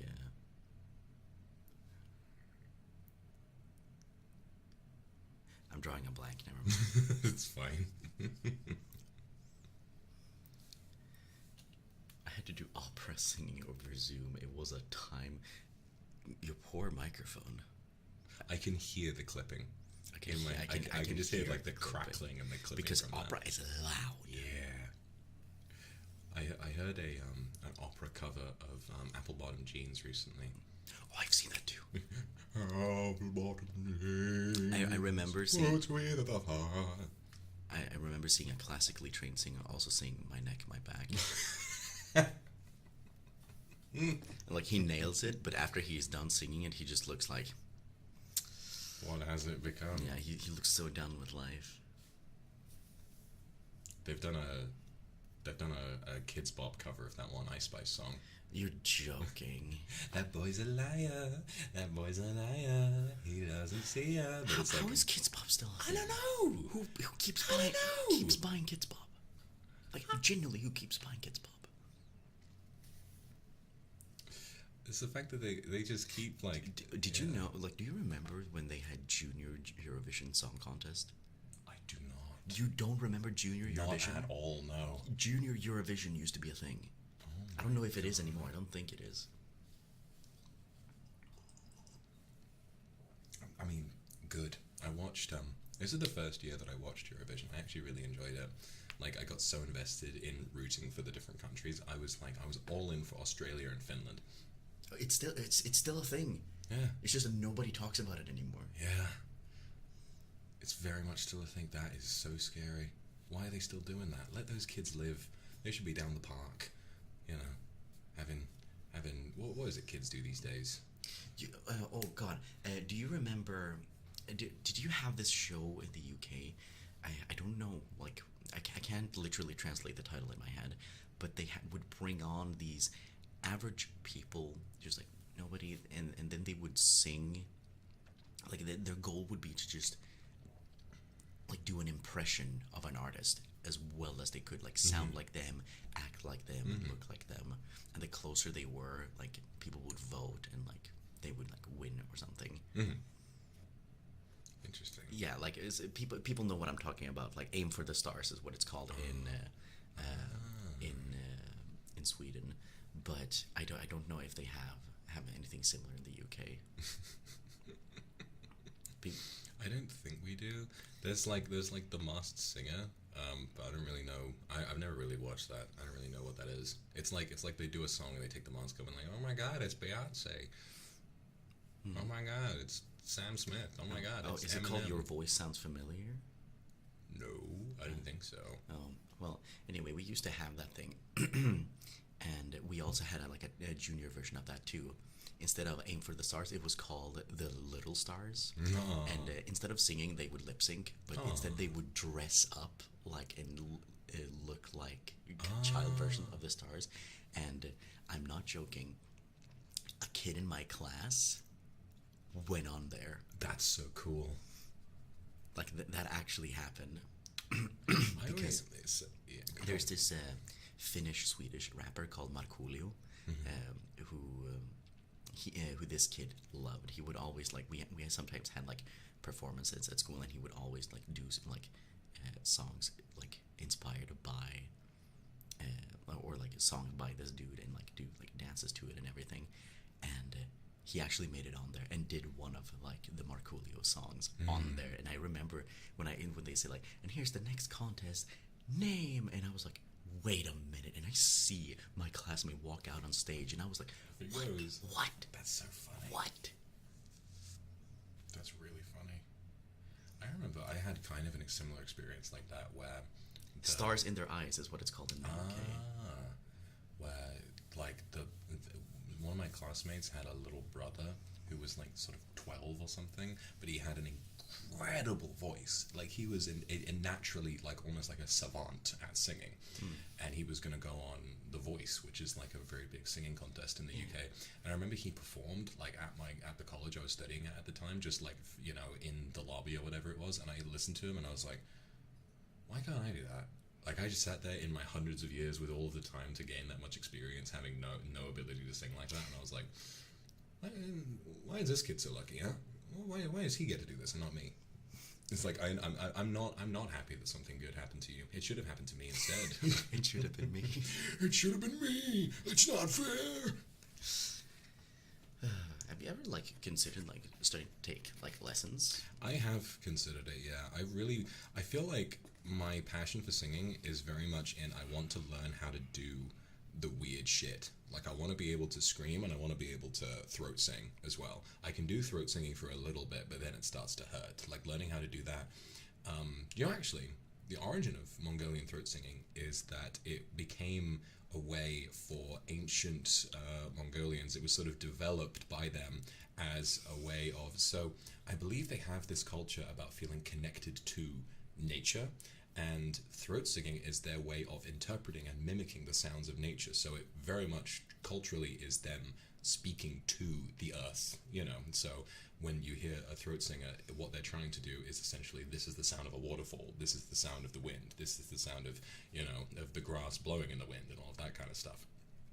And I just really want to learn how to do that. I saw this video of a guy saying like, oh yeah, it's essentially about singing at two, like making a sort of a hum at two different tones at the same time. And when he did it, he sounded like an instrument. It was insane. Yeah, the talent on this that's man. harmonics. Exactly. He sounded like, God, what was it? He sounded like some sort of ancient reed instrument, but he just had that in his throat, and he just. Yeah, like there's this compilation called like Alien Voices on YouTube with people like can do really weird things with their voice, and there's like some guy just going, woohoo, and then you hear like a whistling tone over that he is That's what I'm talking about. Yeah. It sounds like, It's like that, but underneath you also at the same time have him going. yeah. I actually, like when you've seen Zeeble 2 like sing a chord, I used to be able to do that. Oh, really? Yeah, I have a recording of myself singing a chord somewhere. It's a little bit out of key, a little bit out of tune, but like I used to be able to sing a chord. That's so cool. That's so cool. I just really want to learn how to do all that stuff. How long did it take you to learn how to do the metal scream? The thing is, when I decided that I remember exactly when I decided to learn. I was because I used to not like screaming. I used to love metal, but I hated screaming. But when I was like going through my Vocaloid phase, and I was discovering like metal producers in the Vocaloid scene, I specifically remember I found Utsupi, and I found one of his songs called "The Dying Message." And obviously, Vocaloid scream sounds a little bit weird, but like it's as long as you get the idea of it, you can get into it. But then I discovered the Utaite scene, and there was this one Utaite from Korea called Vin, who had a beautiful false chord scream that did a cover of that. And when I heard it, for whatever reason, when I heard that in a song that I was really into, when I was really into like the Vocaloid scene, I just went, wait, that sounds gnarly. I want to learn how to do that. So I started like looking up different kinds of like utaitas that did screaming and see like what did I want to aim for. So like there was several. There was Vin. There was somebody called Sekihan. There was somebody called Shuhei.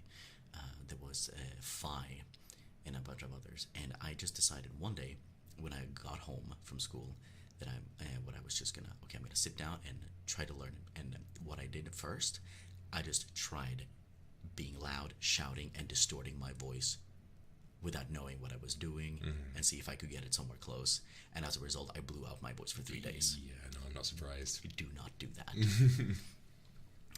So after that, I started watching tutorials and everything and tried different things for like a week. Nothing happened. But then, when I wasn't even trying, one time when I got home during lunch, because I didn't want to have the lunch in the school cafeteria because it was crap, I just got home and I started prepping some toast. And while I was prepping that toast, I was yelling around and quoting an anime called Holic, or XXX Holic if you want to say it incorrectly. Hunter x Hunter. Yeah. So it's from episode 1 where a character called Kimihiro Watanuki is running away from a spirit because he can see spirits, and he just said, like, he's panicking and saying like crap, but in Japanese, which is ksol, and just saying that. So I tried mimicking that, but in Swedish, which fan is like damn it, and I was just doing that and shouting it, like yelling around randomly and raising myself in pitch. And when I was raising myself in pitch, I tightened my throat in a way where I accidentally made like an noise where I was like, what was that? How did I do that? How did I do that? Was that? And I was like, that doesn't feel like the other ones. And then I just tried projecting into that, and my voice just transformed into a scream, completely at random, a week after I decided that I wanted to learn it. That's so cool. That's so cool. And it's so strange because I've heard people like, oh, it took me like 4 months to get it right. I'm just like, I got it right after a week on a whim. Damn. So I have Toast and Holic to thank for that. Let's go. That's such an interesting story, and because that was me when I learned how to tie a knot for the first time. I've been trying to figure it out for ages, and I never, because obviously the internet didn't exist back then. No one taught me how to tie a knot. So I was just messing around with a piece of string, and suddenly I just got it, and I was like, I can tie a knot now. It's not really that useful in my day-to-day life, but it's nice to know now. I remember, I don't know if I actually did manage to do it, but when we were doing karaoke in Japan, and we started singing what will Bring Me to Life. Yeah. I feel like I managed to somehow accidentally do a false chord scream, and I can't do it anymore. Like I was so drunk, I just accessed the ability to do it out of nowhere, and then When you sobered up, and then I forgot, and I just forgot how to do it. I'm sad. It makes me feel like I could learn how to do it pretty easily, but I don't want to.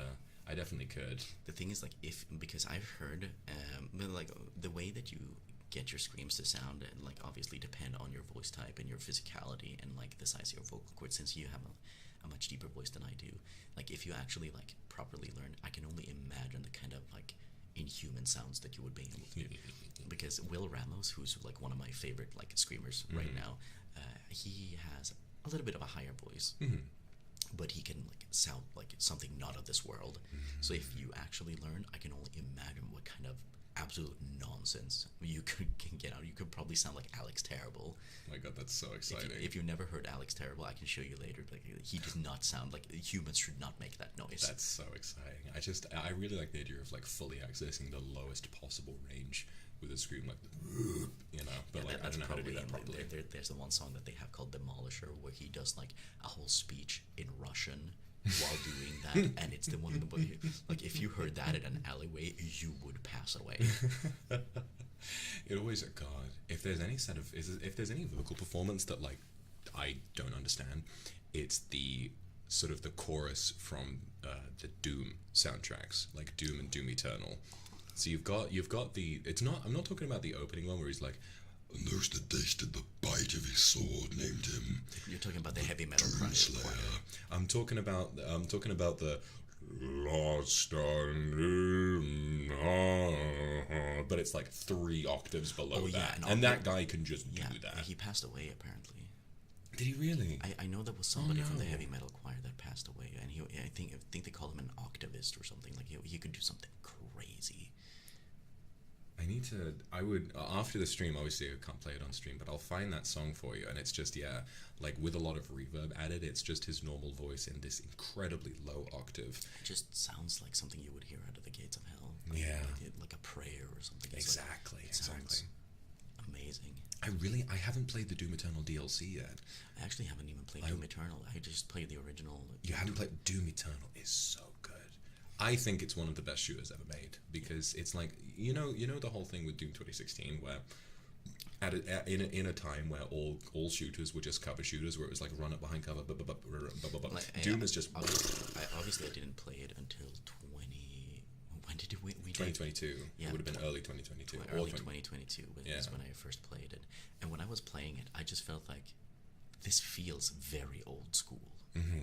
It like, is, but like in a good way. Doom Eternal is that, but like cranked up to 11. So you have, because I love that there was just like everything is just so obsessed with immersion these days. Like if you find something, it's got like a power up or something, it's gotta be something that's in the environment. In Doom, just says it's a floating green shield. Yeah, it's a floating green shield, and it just makes the game so much more fun to play. So Doom Eternal, it doesn't justify why any of these things are here. It's very goofy, but it makes the game so much more fun. There are monkey bars that you can swing from. There are jump pads that you can fly off of. You get multiple mid-air dashes and a double jump.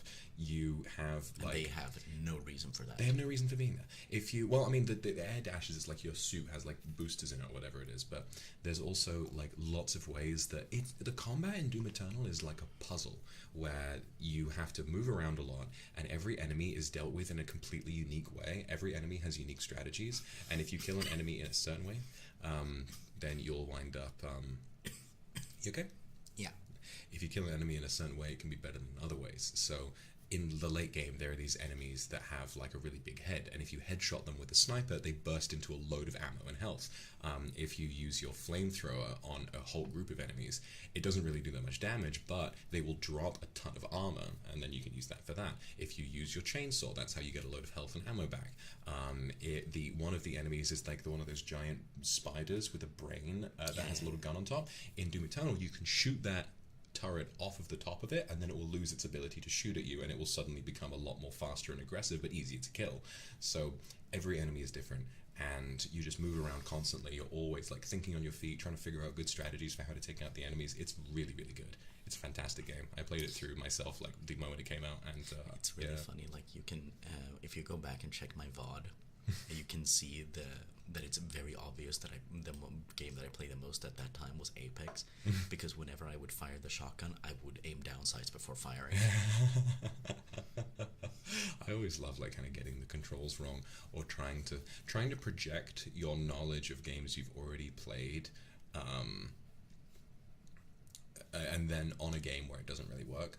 Like the biggest example of this would be Dark Souls players picking up Sekiro, because Dark Souls is like the gameplay loop for Dark Souls 1, Demon Souls, Dark Souls 1, 2, 3, and Bloodborne is dodge and hit. That's all of the gameplay and all of the combat. It's just wait for when the enemy is about to hit you, roll, hit him back, wait for it, roll again. Sekiro is like a rhythm game where dodging gives you no iframes. It's just for like sometimes you might be able to get away with a quick dodge. Iframes out of the wazoo in Dark Souls. You do. You get a whole third of a second of invincibility every time you roll. So as long as you're precise with it, you can get through the game without getting hit. But in Sekiro, instead, you need to left bumper to parry everything, and everything that doesn't have a special marker on it can be parried. Even like the Guardian Ape, which is a huge gorilla, like he can smack you over the head, but you can still parry that, and it's more like a rhythm game. But then there are these special moves, like a thrust move. One of the coolest things in Sekiro is called the Mikiri counter, where if an enemy has like a little flashing symbol above their head, that means it's like the kanji for perilous or dangerous or whatever, and they thrust towards you, if you dodge forwards, you'll stomp on their sword and like push it into the ground, and you'll get like a really big sort of debuff to their stamina and all that. It's really, really satisfying to get right. So you get someone coming at you with a huge wind up on the spear, and then you'll just dash forward, lift your leg, and just stamp it into the ground. It's really, really cool. And if they do a sweep attack, you can jump and then Goomba stomp on their head, and that's really fun too. Goomba stomp, that's funny. You know what I'm really looking forward to in terms of like FromSoft? I'm really looking forward to all the FromSoft people, fanboys who have just been like playing Bloodborne, Dark Souls, and Sekiro to get the rudest awakening when they try out Armored Core 6. Oh, I can't wait for that, because that's gonna be me. Yeah, that's gonna be me. Again, I hope that Armored Core is as cruel of a mistress as it was to me, because like in classic FromSoft and like fashion, like Armored Core is hard. Like I'm not joking. What is the gameplay actually like? Is it a shooter? It's a mech shooter. And the thing about Armored Core, like the big appeal of it is like the customization is it's absolutely insane, the level of customization. You can I'm not joking when I say that you can sit down and spend an hour and 20 minutes just customizing your mech before hopping into a mission. I am not joking. Hang on. When is Armored Core? Armored Core 6. When is it coming out? I think it's coming out this year. It is coming out this year. And I'm not joking with some of the older Armored August. It's coming out in just a few months. Yeah, like in the old days, there was called the Armored Core Grip, where they would take the controller, turn it this way, and play the game like this. Oh yeah, no, I've heard about that. Because the control scheme was just that whack. The control scheme is like a little bit. My personal favorite is Armored Core 4 Answer, and that one is like a lot easier to control in my opinion, and like it has the most satisfying gameplay. I know that Oliver Sensei, that's also his favorite. One of my favorite things is when a game is so good that it can be littered with the most awful like problems for accessibility ever. Like it can have controls that don't work. The biggest example would be Dark Souls 1. When it was first ported to PC with the Prepare to Die edition, they very much did not like they were not prepared to make a PC port, and it just doesn't work. It runs at a max of 30 FPS, and the frame rate tanks down to like 20, 15 all the time. And so to really, before they did Dark Souls Remastered, you needed a mod to play Dark Souls 1 on PC, because it just wouldn't work otherwise. But the fact is, Dark Souls 1 is such a fantastic game that people were willing to put in the work to make that PC port work, and boy does it ever work. It's such an incredible game. Speaking of which, like, do you think like we'll be able to do it? I don't think we'll be able to. So we're gonna have to pick something else to play, which is a big shame. Sucks. It's just one of those things. We're gonna have to pick something else to play. So I want to kind of fit with the theme of me showing you a game that I really like that you haven't had a chance to play yet. But I will have to kind of like think really carefully about which one we want to do, because there are a lot of options. I mean, right now I'm thinking maybe Doom would be fun. Like I can sit back with Doom, but I'm less familiar with Doom than with Dark Souls and FNAF. I've only ever played FNAF 1. You've played FNAF 1. FNAF 2 I've heard is the hardest one. FNAF, it varies. FNAF 2 I think is the fairest one. Really? Like FNAF 2 is very stressful. But Which one is the most BS? The most BS? There are, I would say, Night 4 in FNAF sister location. Because Didn't they have to patch that? they did have to patch it, and it's still fucking impossible. It's the one where you have to crank up the spring locks while all the mini ballerinas are coming in. Yeah. That takes like hours minimum every time. It's so difficult. And then FNAF 6 is kind of pretty difficult to, like, it's very RNG based, FNAF 6. Like, you can have a completely robust strategy and still you'll just randomly die sometimes. FNAF 2 is very fair. FNAF 3 is very fair. FNAF 4 is probably the most fun for my money because, like, the gameplay loop is pretty simple that but one would satisfying. scare me the most because You have to listen. You need to turn your volume you up. gotta crank your volume. You really do. And then the jump scares really get you on FNAF 4. It's a nightmare to play, but it is. See what you did there. I mean that. I mean that. But I'm gonna take credit for it. Yes, I'm a genius. I come up with puns all the time. Shakespeare called puns the sharpest form of wit, and he thinks that I'm a sharp lad. I'm gonna go have dinner with Shakespeare later on. Yeah. Do you know that Shakespeare invented the word bump? Bump? Yeah, bump, as in like speed bump. That was not a word before Shakespeare just created it.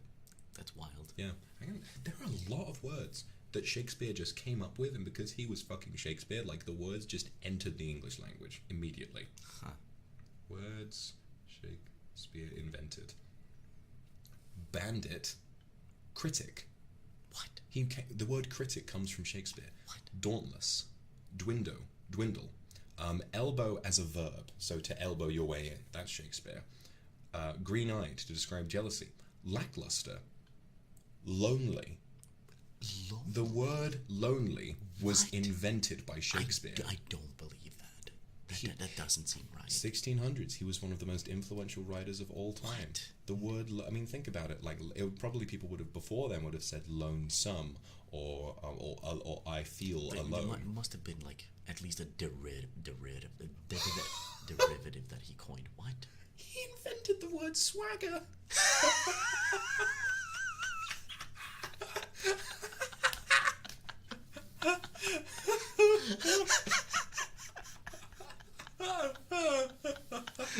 Shh.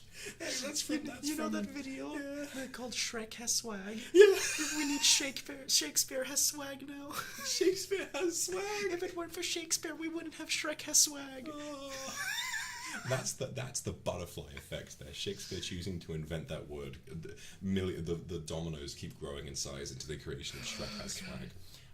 Unaware. Unaware? Uncomfortable.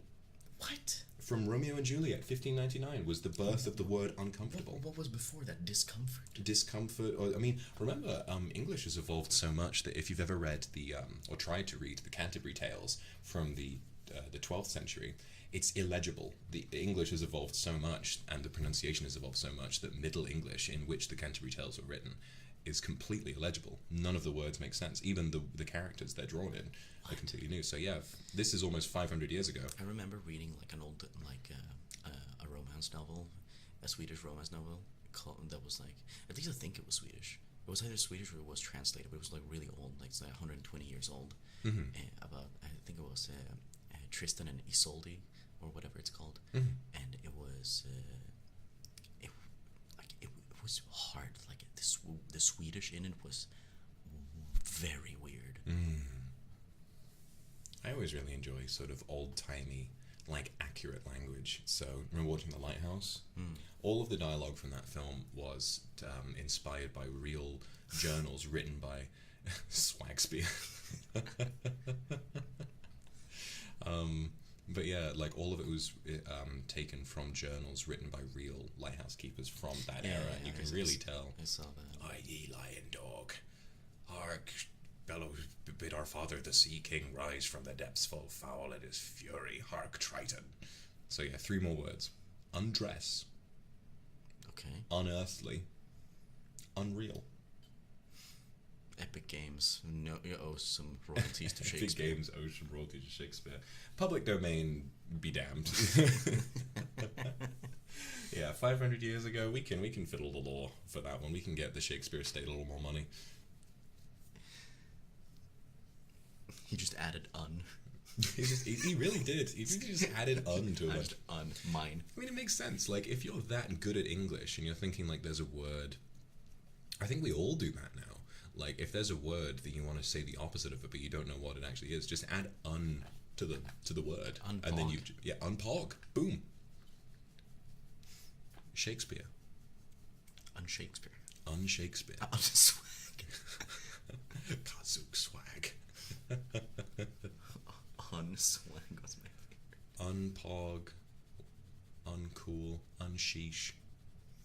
Unbased. Unbased. Yeah, there you go. I reckon maybe the reason we do that might even be because of Shakespeare. Yeah, but now instead we're sort of regressing at that point because now we don't say unbased, we say based and Based and... we're making it more The stupid. thing is about it, though, this is so long ago. This is almost 500 years ago. It's like so 400 years ago, like right around when I was born. You don't know in the future how much language is going to change. Imagine if, because of how much it's used, imagine if 400 years from now, 2400... That got so loud all of a sudden. Sorry. Imagine if POG is just a part of the dictionary in 400 years because people use it that much. We're gonna trace it back to the point in time like where that started happening. They're just gonna be like something called Luxium appeared. There's a picture of Luca Canestro in the dictionary. Just like here's where it entered like the cultural zeitgeist. Zeitgeist is such a great word. I think it sounds really funny. It does. It's Zeitgeist. Zeitgeist. It sounds like something Professor Frink would invent. I've perfected my Zeitgeist. Like there's just so many words that like are just we just throw in sometimes and don't think too much about, but when we think about it, it's like, oh, Latin. Like I remember once, like when I was talking about how you had Vox was repeating that ad nauseum for the past week or so, and then somebody in chat was just like, Sasugai just slipping in that casual Latin, and I'm like, I did. Wait, what was the Latin? Ad nauseum. Ad nauseum. Ah, yeah. I mean, that's just sort of a word. Like that's just a part of our understanding at this point. You know. I don't think. I mean, I guess so much of language is derived from Latin. The word mirror is derived from Latin mirare, meaning to behold. Yeah, we have a lot of words that come from other languages. Someone in chat just pointed out Schadenfreude is German. And smorgasbord is Swedish. Smorgasbord, that's Swedish, is it? Yeah, it literally means sandwich table. Yeah. I can hear that. I was talking on stream recently about how amazing the German language is, like how specific and literal it is about everything, and you can just hear in your head like some early man seeing things and prescribing the most literal word for it imaginable, like turtle or tortoise, for example. A Schildkröte, which means shield toad. It's the same as Swedish. Sköldpadda. Really? Yeah, Is it? shield toad. The shield toad. That's so cute. That's really, really cute. And then there's of course my favorite, which is nipple, brastvors, which means breast wart. It's the same as Swedish. Say this with no. Then there are a bunch of other German words which are just funny, like butterfly being Schmetterling, which always makes me laugh, or pen being Kugelschreiber. Or Krankenwagen. Krankenwagen.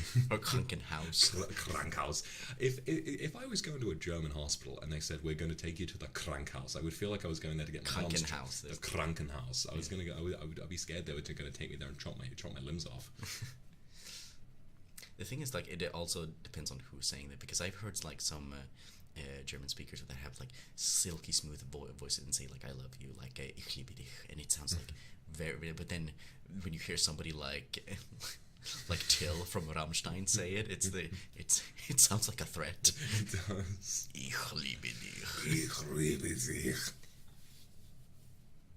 Someone said that I'm butchering German and it's making them cringe with a K. Cringe with a cringe.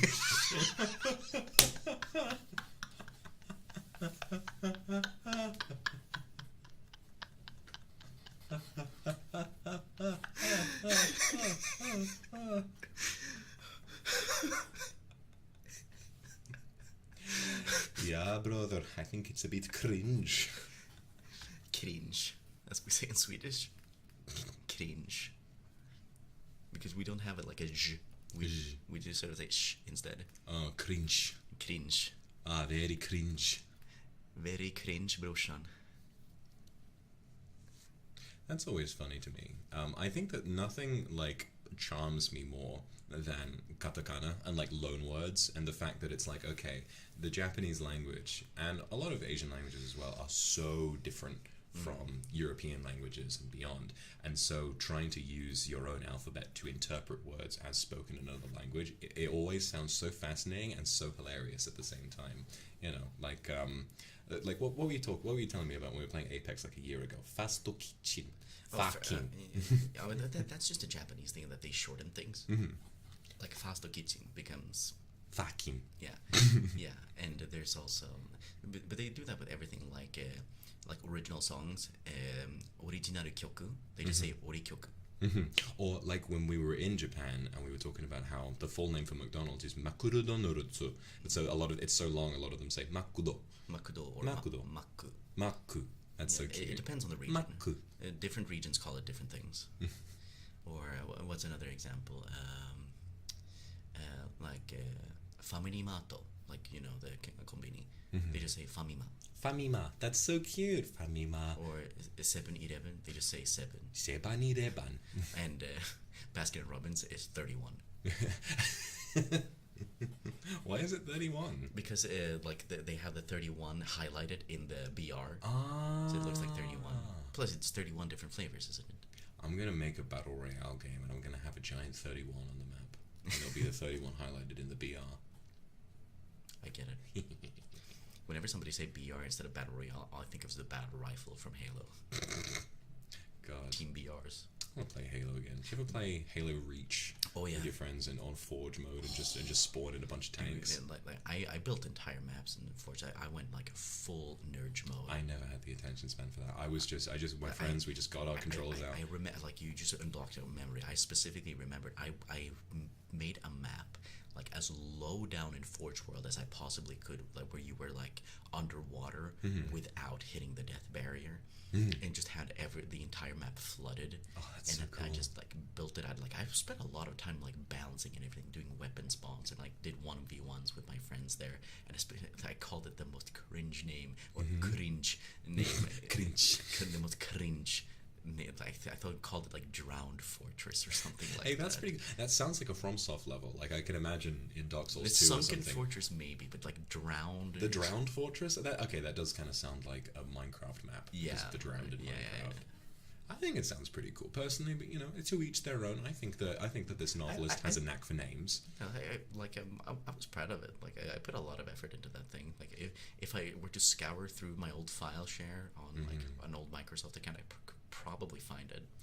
You know what I really miss? Thinking about the Xbox, I really miss like scouring the Xbox 360 or the Xbox Live store for random obscure indie games and just seeing what they were like.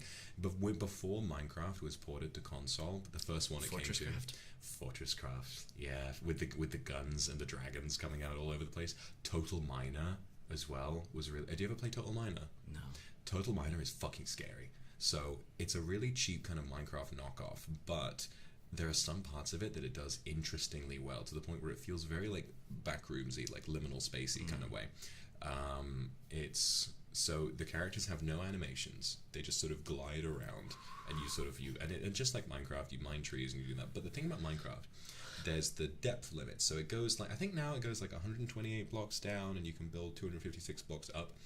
Total Miner, thousands of layers underground, to the point where there are portals you can find that will teleport you tens of thousands of blocks into the earth. It keeps going and going and going and going, and the enemies you find down there get more and more fucked up and creepy the further you go. I remember It kind of reminds me of that one movie, The Descent. yeah, I still need to watch The Descent. Oh, you haven't seen? I've never seen The Descent. Is that the one about them going into the caves? I've heard it's really, the set really good. design looks so good that you think that they shot it on location. Cave stories fuck me up so much. it's a cave. You've seen the video about Floyd Collins, right?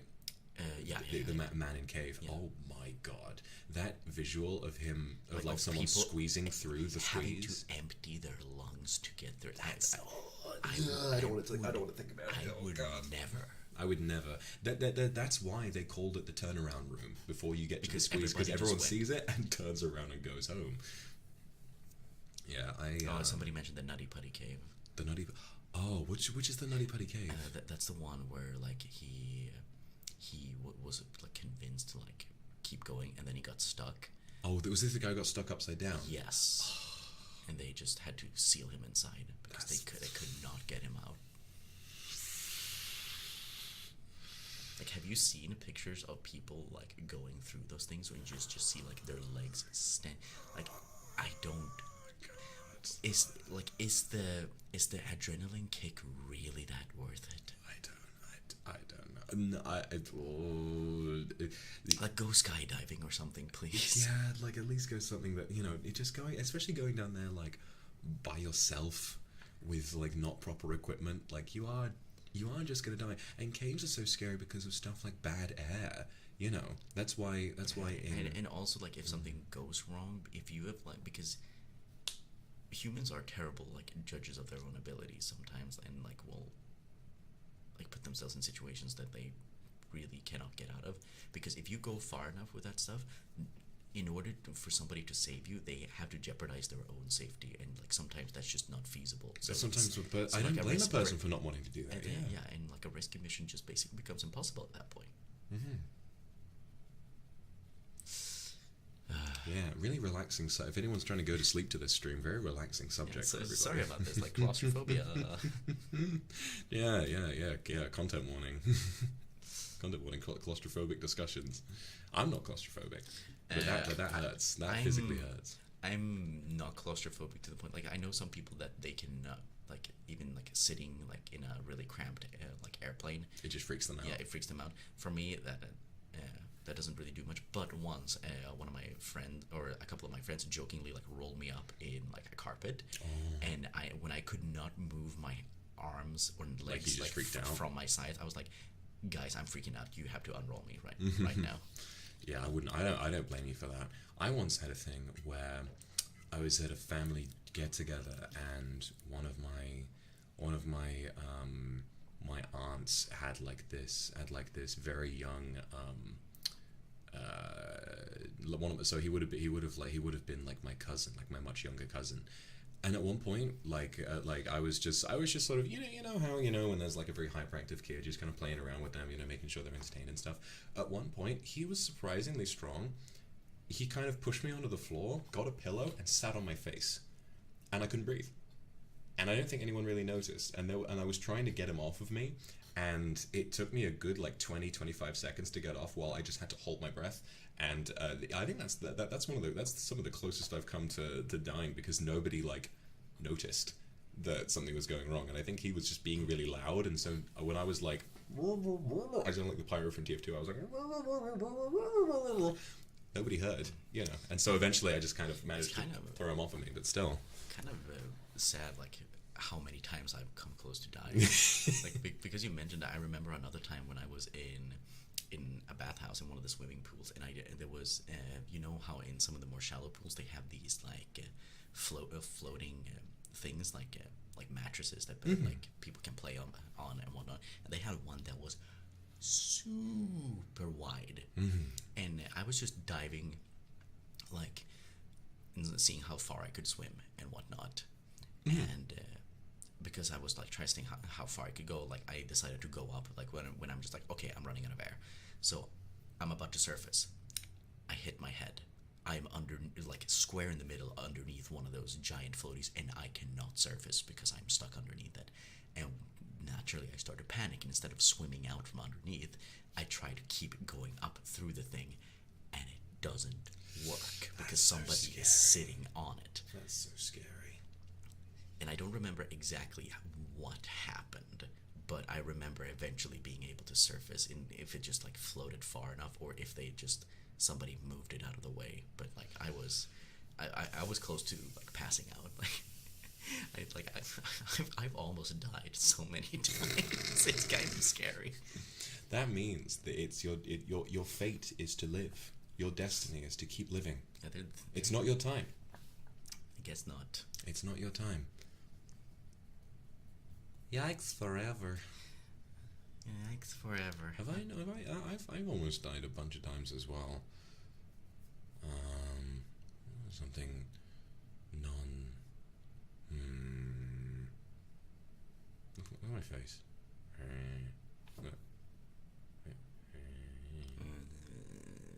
I'm freaking out right now.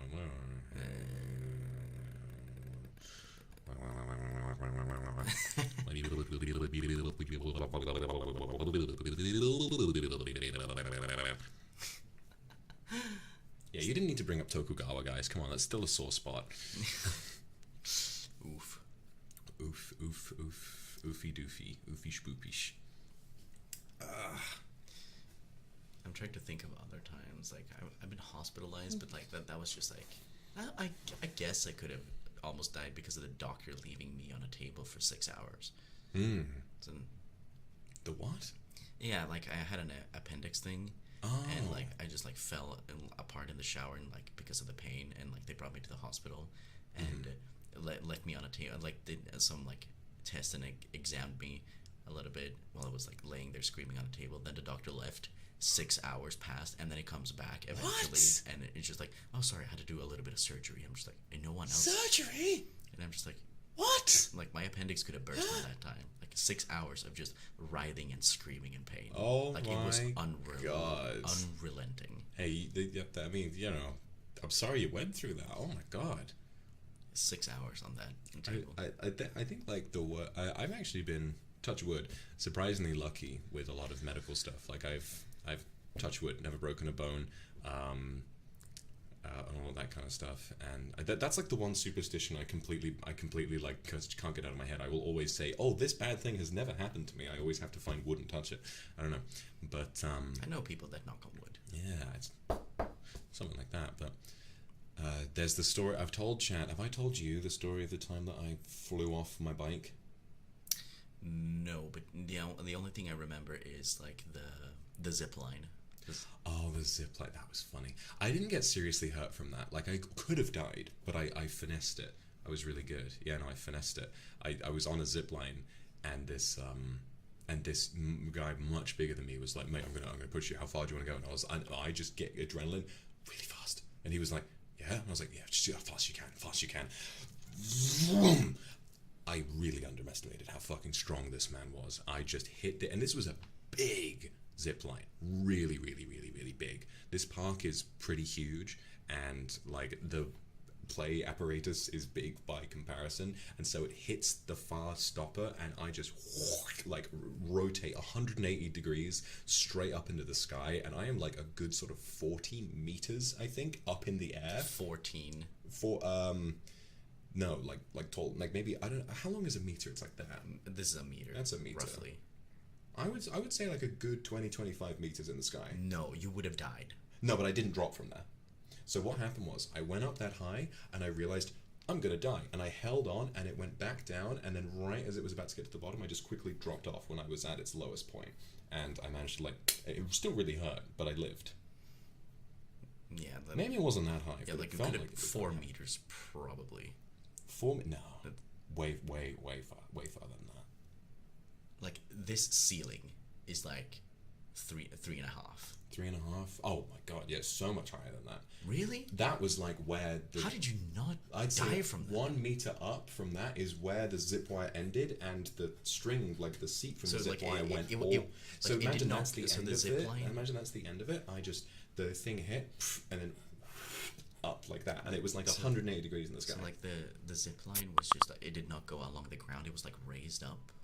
Oh, okay, then that makes sense. Essentially, yeah. So it was like way up in the. I would say, let's say 8 meters. I think up in the sky, and I just sort of let go when I was at the And lowest. that was like at a playground. Yeah, it's a big one. It was a really big one. What? Yeah. 8 meters. Pretty sure anyway. Oh yeah, we got a Slack ping, but Oh. we've messed up our like audio devices, so we didn't hear that. Congratulations, guys! You enjoy the Slack ping. I woke up to I panicked. I woke up to 10 Slack pings this morning, and none of them were bad. Like, it was all just sort of normal updates and stuff, but I've never had that many overnight, so I was like, Yeah, did I do something? Yeah, there's times when I've woken up to 14 Slack pings and I'm just like, oh god, What did I do? what did I do? Riku tells me, please. Whatever I said, I didn't mean it. I was fooling. I was playing. Have I ever broken a horn? No. These things are too strong. You try and I saw a meme someone made of someone from one of the characters from Ed, Ed and Eddie, like holding something. It said, "If it's yellow, it's a banana," and they edited it so it's one of my horns, and they just said, "You are a banana," and just took a bite out of it. Have they done that with Shu? They should have done that with Shu. Yeah. I think it's because when they bite it, it's just a crunch, like there's a yellow rock that they're eating, and I guess that would probably be the consistency and texture of my horns if you just broke them off. I wonder what they're made of. I don't know. Isn't it like... It might be bone. Yeah, like wouldn't it be the same consistency as bone? Bone, but it kind of stretches through my skin. How does it work with reindeers? I don't know. Well, reindeers it grows through, and then, or moose, for example, every year, once a year, they'll kind of go like, and then the horns will just fall out. What? Yeah. Really? Yeah, with moose, their antlers just disappear and fall off, and then they just keep walking, and then their horns grow back. The more you know. Yeah. I heard it was like, for some athletes, like it was an illegal way of like augmenting your growth, like a performance enhancing drug was called deer antler spray, where it was like a spray made from like a solution from deer antlers, and if you sprayed it under your tongue, apparently you would like, it was like a steroid basically. Which is really bizarre to me. I remember I used to listen to this one podcast. They kept talking about deer antler spray in a funny way. The amount of lengths that people go to like cheat in like sports are crazy, because like one thing that I've heard is like they get more blood. What? Yeah, like they like a tick. No. Like they sort of like I don't know if it's their own blood or if they like find like donated blood, and they like get that like somehow like into their system. Like I don't know exactly how it works, and as a result, like the blood that's in their system can carry more oxygen. Yeah, blood doping. It's a thing. What the fuck? Yeah, like as a result, they can like the blood in their system can like carry more oxygen. It like enhances their like physical attributes and abilities. I gotta get some more blood. Yeah, more blood equals more oxygen. More blood. Keep injecting me with more blood. That sounds like a mad scientist supervillain way of augmenting your physical performance. You know, what if you had erectile dysfunction and you kind of like just stuck some extra blood down there? I don't think that works. Somebody's probably tried it. Someone from Florida. It's always Florida. It's always Florida. I was looking through Florida Man headlines again for a bit of a blast from the past. I remember when that video leaked online of somebody like biting the head of a hamster and yeeting it over the hedge. That's horrible. I know. That's Awful. horrible. Awful. I prefer the story about the guy who fought off 12 cops with one hand while jerking off with the other hand. Yeah. What? Yeah. Florida Man did that. And then, what else was it? Florida Man arrested for walking out of a Walmart with an entire working meth lab in his pants. Working. Because if it's not working, then it's not illegal. Okay. I don't know how it works, but it was in his pants. He was like Inspector Gadget. It must have like looked at Breaking Bad and was like, I can do that. I can do that. That's one of my favorite bits from Breaking Bad.